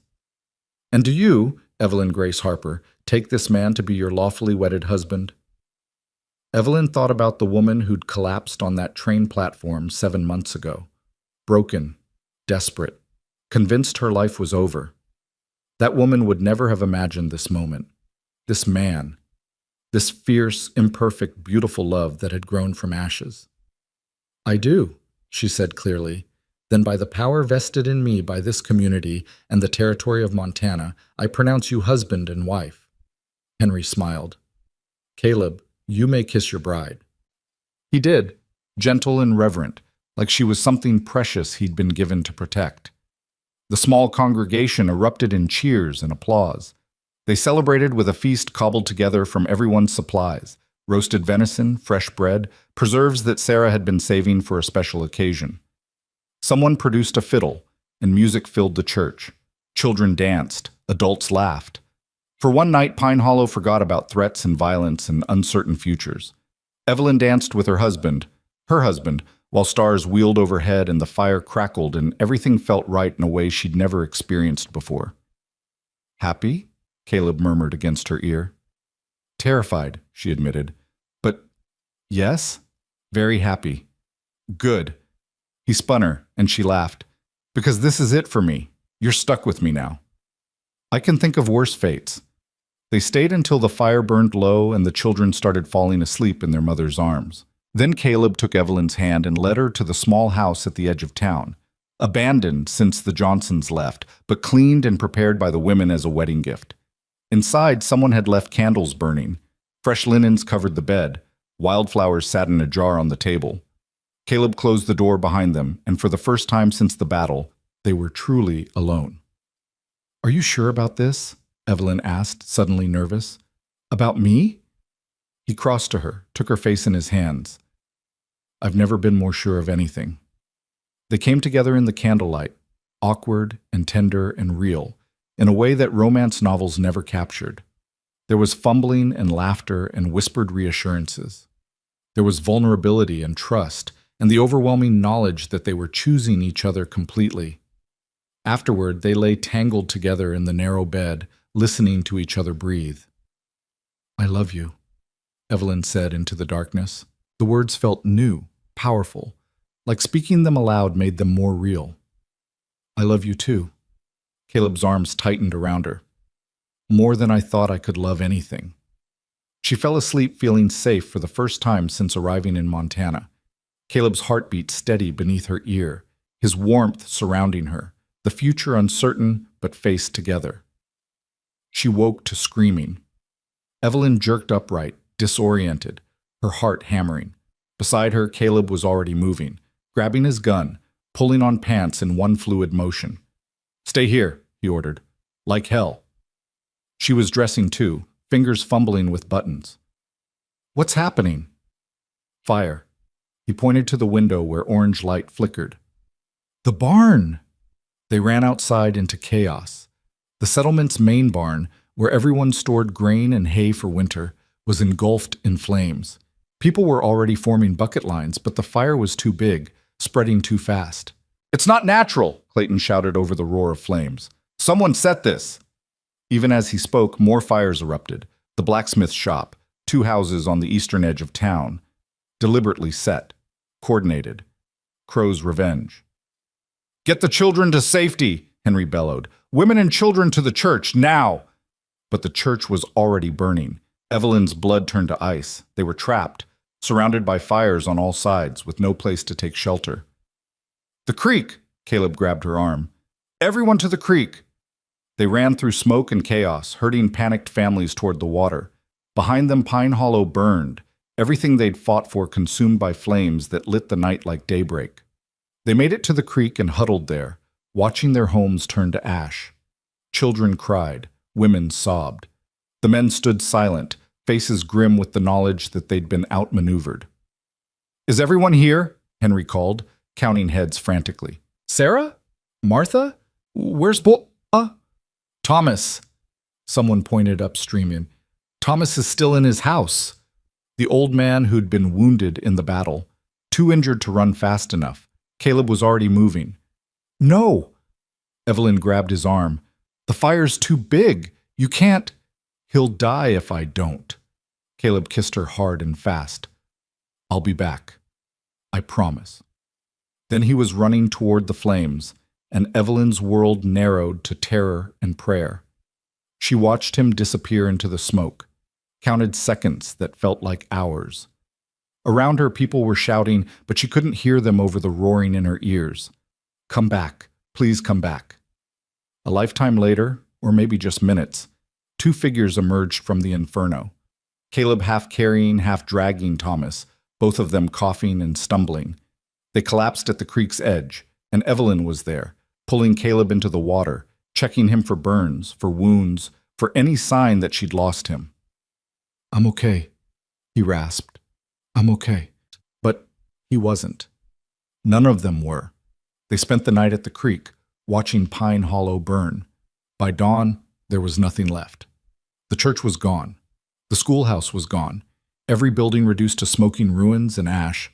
Everything Evelyn had built, everything they'd fought for, gone. The sun rose on devastation. People wandered through the wreckage, salvaging what little remained. Evelyn found the charred remains of her lesson books, the melted frame of her desk. Nothing else had survived. She sat in the ruins of the schoolhouse, numb with grief too big for tears. Caleb found her there.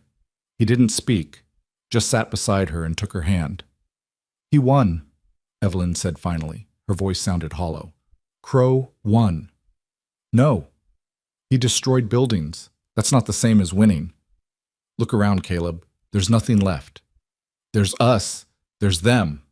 He gestured to the families picking through ruins, already starting to salvage, to plan, to rebuild. Buildings burn. People endure.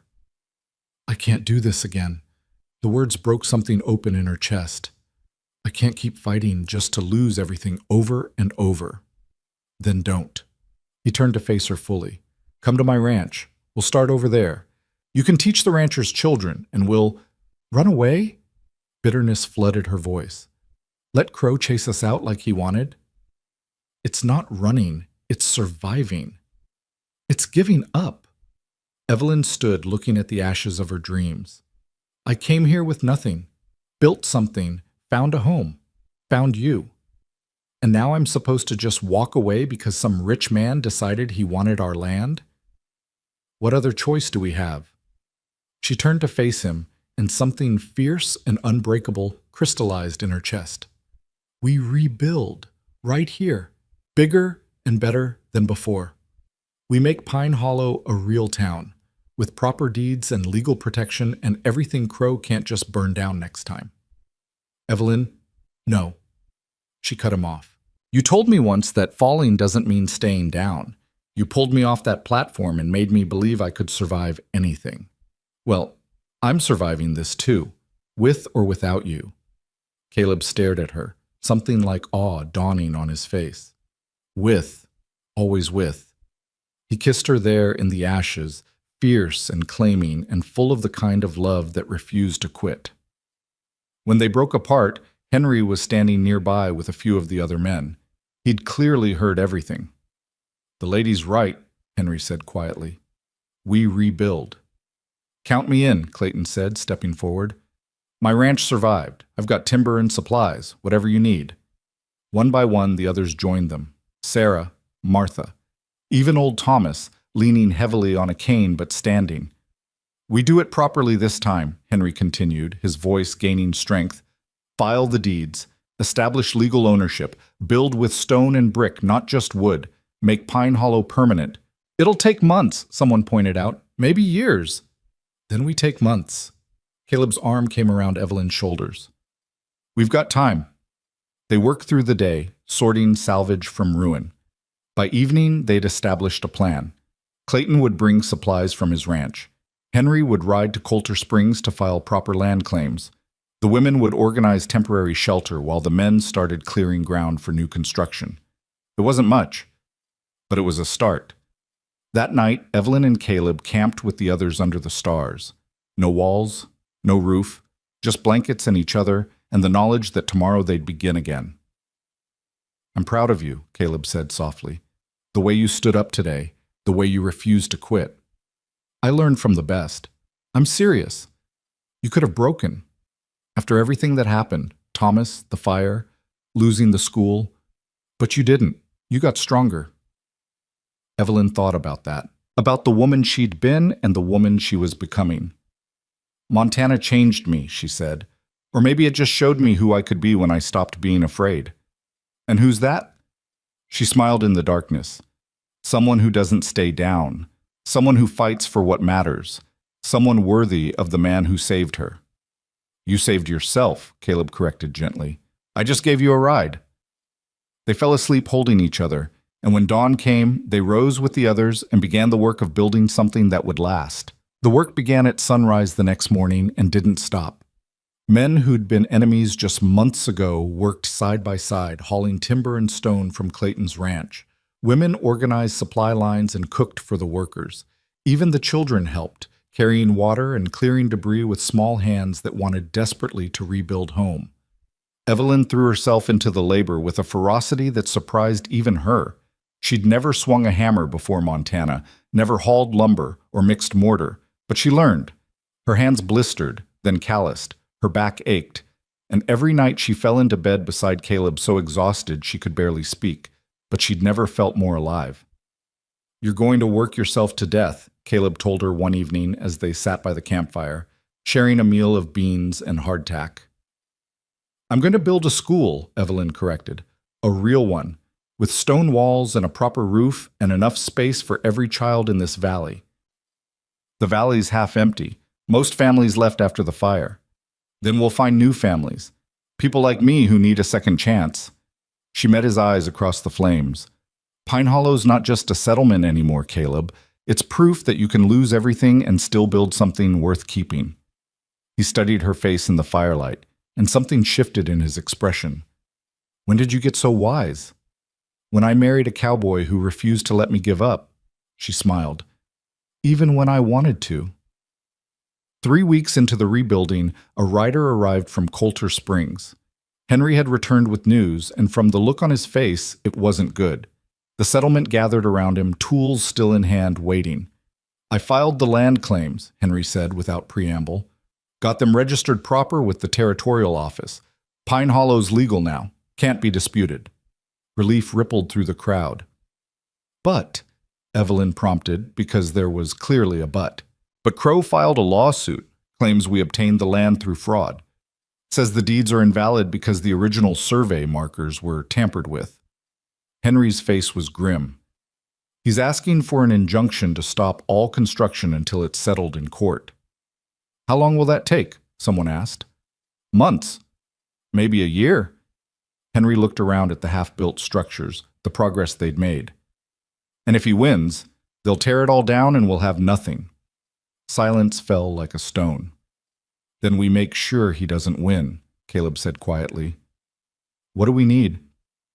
"Proof that the survey markers weren't tampered with, original documentation, anything that establishes our claim predates his interest." Henry pulled out a stack of papers. "I've been going through old territorial records, but they're a mess.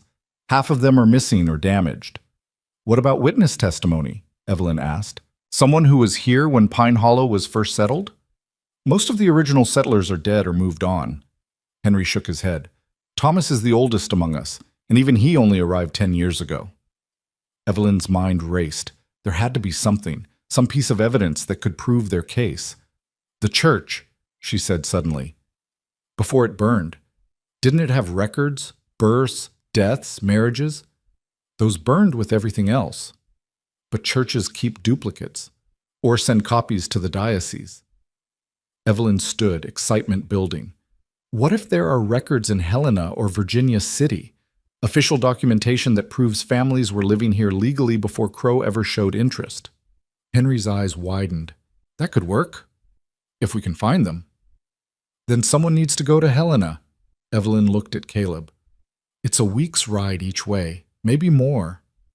"I'll go," Caleb said immediately. "You're needed here. The construction can continue without me." He stood, came to her side. "If there's evidence that can end this, I'll find it. I'm coming with you." "Evelyn, don't."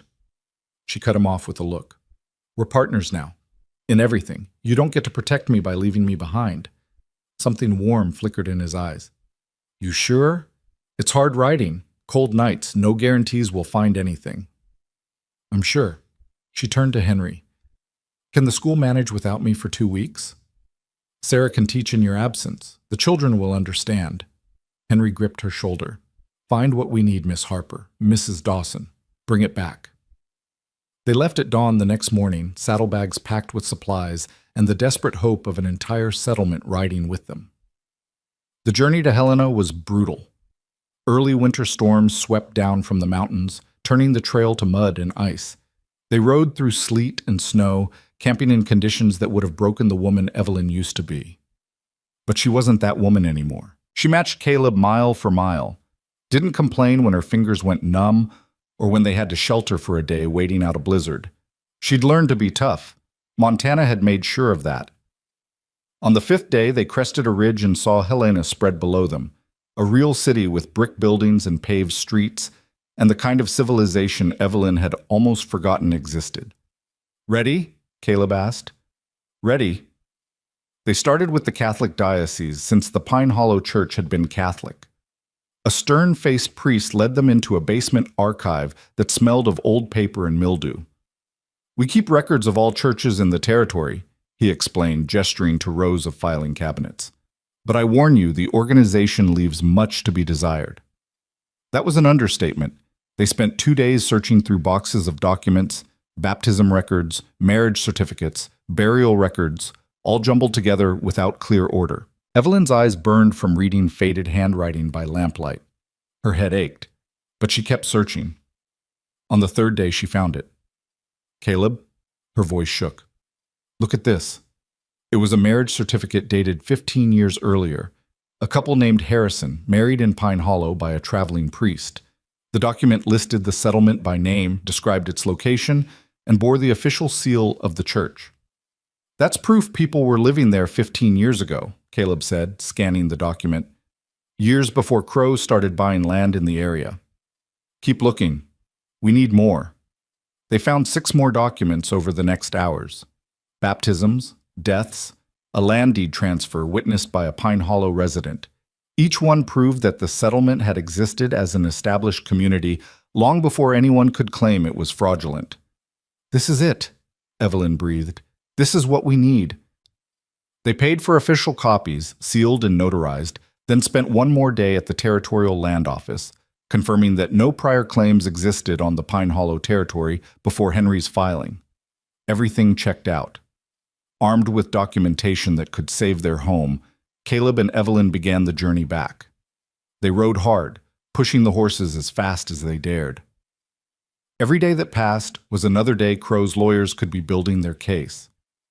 They were 3 days from Pine Hollow when disaster struck. They'd stopped to water the horses at a creek when riders appeared from the trees. 4 men, guns drawn, led by someone Evelyn recognized with a sinking heart, one of Crow's lieutenants from the battle. A scarred man with cold eyes who'd escaped when the others surrendered. "Well, well." He dismounted slowly, gun trained on Caleb. "The newlyweds, out for a romantic ride?" Caleb's hand moved toward his weapon, but the man clicked his tongue. "Don't. My boys have rifles aimed at your wife's pretty head. You draw, she dies." Caleb froze. "Smart man." The lieutenant smiled without warmth.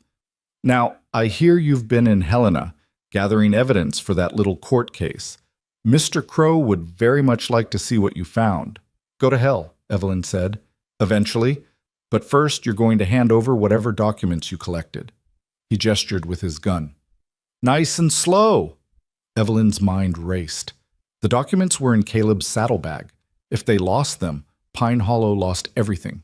All the work, all the hope. Gone. She met Caleb's eyes, saw the same calculation happening behind them, saw him weighing their lives against the settlement's future. "The documents aren't worth dying for," he said quietly. "Yes, they are." Evelyn's voice was steady. "They're worth fighting for." "Touching." The lieutenant's patience was wearing thin. "But I'm done asking nicely. Hand them over or—" Evelyn threw herself sideways as gunfire erupted, but the shots weren't aimed at them. They were coming from behind Crow's men, from the trees where Clayton and a dozen ranchers emerged on horseback, weapons blazing. Caleb drew and fired in one fluid motion. The lieutenant fell. His men scattered, caught between 2 forces, and within seconds the fight was over. Clayton rode up, grinning. "Followed you from Helena. Figured Crow might try something like this." "You've been following us for 3 days?" Evelyn asked, shaken and grateful in equal measure. "Someone had to watch your backs." He gestured to the other ranchers. "We've all got skin in this game. Crow comes after one of us, he comes after all of us." Caleb gripped Clayton's hand. "Thank you. Save it for when we win in court." Clayton's expression turned serious. "Documents safe." Evelyn checked the saddlebag with shaking hands. Everything was there, undamaged. "Safe," she confirmed. "Then let's get you home." They rode into Pine Hollow 6 days after leaving, exhausted but triumphant. The settlement had grown in their absence, new walls rising, foundations laid, the skeleton of what would become a permanent town taking shape. Henry met them at the edge of town, hope and fear warring on his face. "Tell me you found something." Caleb handed him the sealed documents. 15 years of proof that Pine Hollow existed before Crow ever looked this direction. Henry's hands shook as he reviewed the papers. Then he looked up, tears in his eyes. "This could actually work." "It will work," Evelyn said firmly. "It has to." The court hearing was set for 2 weeks later in Virginia City. Henry would present their case, armed with the documentation and testimony from the ranchers who'd witnessed Crow's intimidation tactics. Those 2 weeks were the longest of Evelyn's life. She taught during the day, trying to keep the children's minds off the uncertainty. At night, she and Caleb lay awake discussing contingencies, making plans for what they'd do if they lost. "We could move to my ranch," Caleb suggested. "Start over there." "We could," Evelyn agreed, "but I don't think we'll have to." "That's faith talking." "No, that's knowledge." She turned to face him in the darkness. "We've survived everything Montana threw at us. A crooked railroad man and a rigged legal system seem almost easy by comparison." He laughed, pulling her close. "When did you become an optimist?" "When I married a man who taught me that falling doesn't mean staying down." The day of the hearing arrived cold and clear. Henry rode to Virginia City with Clayton and 2 other ranchers as witnesses. Evelyn and Caleb stayed behind, unable to leave the settlement undefended. If Crow lost in court, there was no telling what he might do in retaliation. They waited. The whole settlement waited, work grinding to a halt as everyone held their collective breath. 3 days later, Henry returned. Evelyn saw him coming from a distance and ran to meet him, her heart hammering. His face was unreadable, weathered and tired from hard riding. "Henry?" She could barely force the words out. "What happened?" He dismounted slowly, and for a terrible moment she thought they'd lost. Then he smiled. "We won. The judge ruled in our favor, threw out Crow's lawsuit, and fined his company for harassment and intimidation." Henry's voice broke with emotion. "Pine Hollow is legally ours. Nobody can take it away." The cheer that went up could probably be heard in Coulter Springs. People emerged from half-built homes and construction sites, embracing, crying, celebrating a victory that had cost them everything and given them even more in return. Evelyn found Caleb in the crowd and threw herself into his arms. He caught her, spinning her around, both of them laughing with relief and joy and the bone-deep satisfaction of a battle finally won. "We did it," she said against his chest.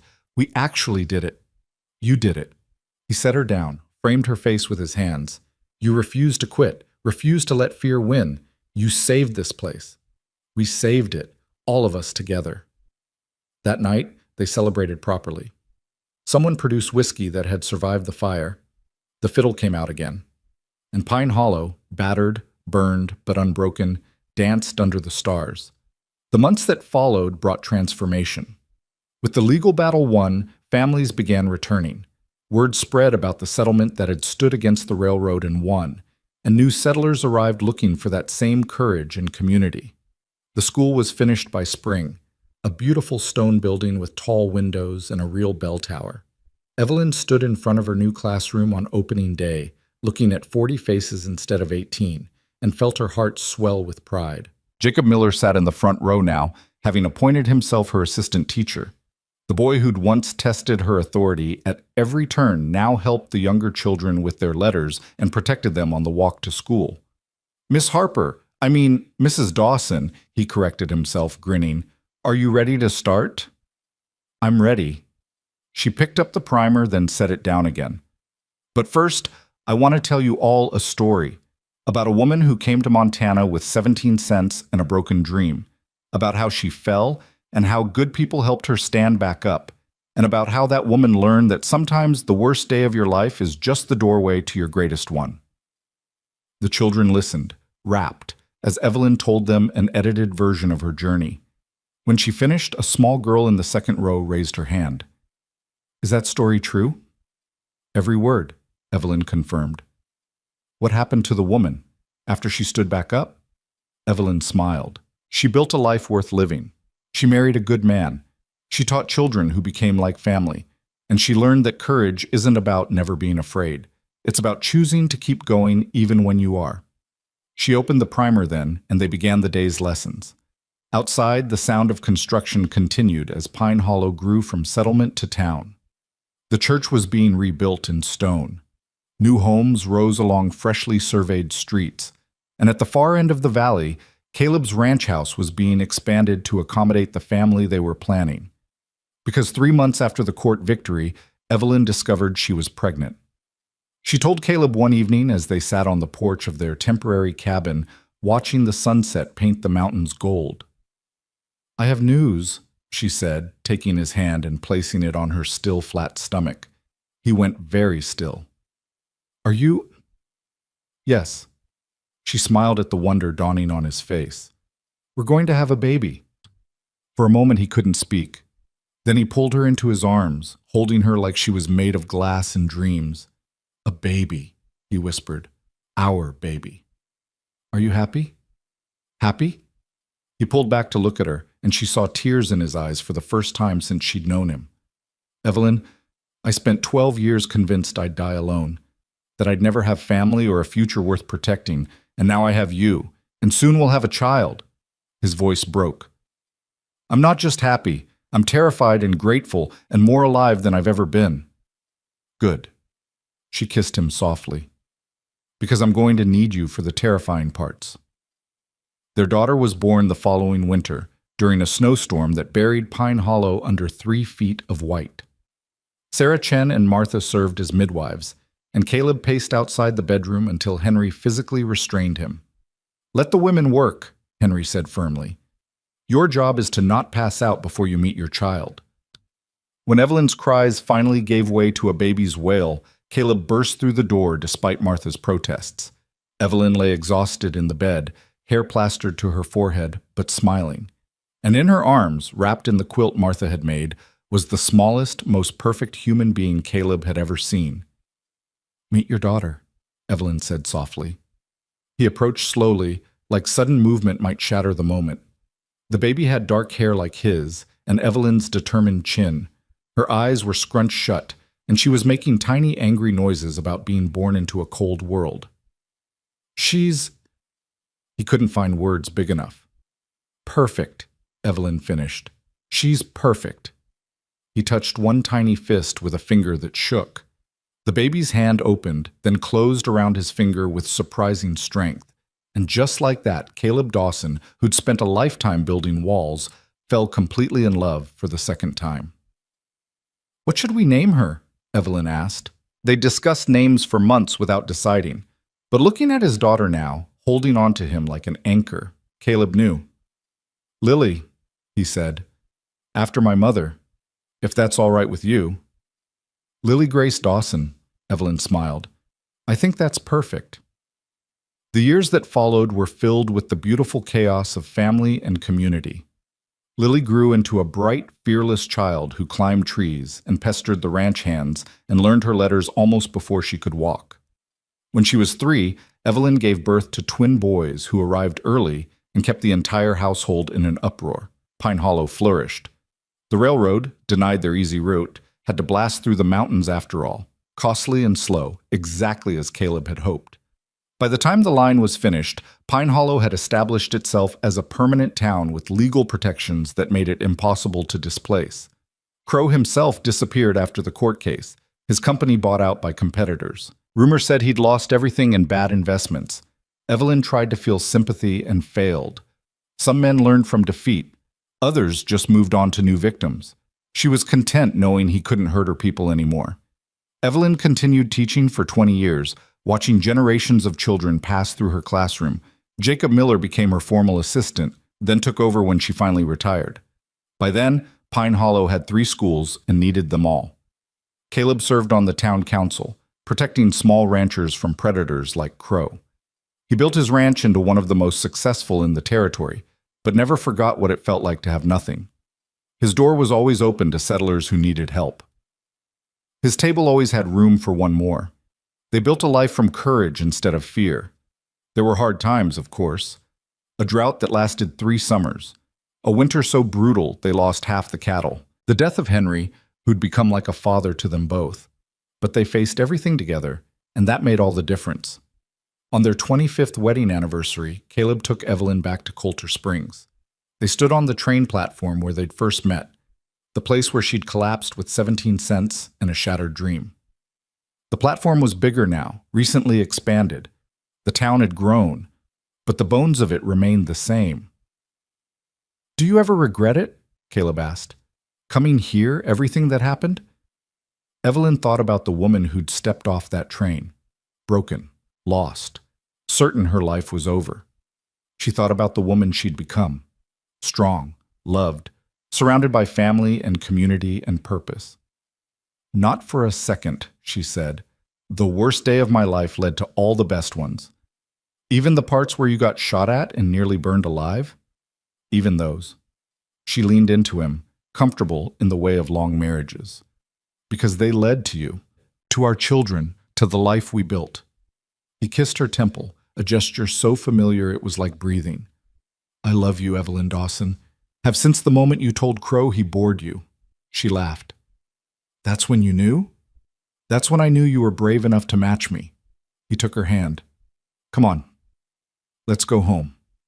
They rode back to Pine Hollow as the sun set, painting the mountains in shades of purple and gold. Smoke rose from chimneys in the valley below, families settling in for the evening. The church bell rang, marking the hour. Home. Not the home Evelyn had imagined when she boarded that train 25 years ago. Something better. Something real. Something built by 2 broken people who'd refused to stay down. That night, grandchildren played on the porch of the ranch house Caleb had built. Lily was there with her own family. The twins brought their wives. The house overflowed with noise and laughter and life. Evelyn stood in the doorway, watching Caleb teach his grandson to rope a fence post, and felt the weight of contentment settle over her. She'd come to Montana with nothing and found everything. Not because the journey was easy, but because when she fell, someone had been there to help her stand. And because she'd had the courage to say yes when love found her in the ashes of her old dreams. The worst day of her life had indeed been the doorway to her greatest ones. All it took was refusing to give up, and finding someone who refused to let her.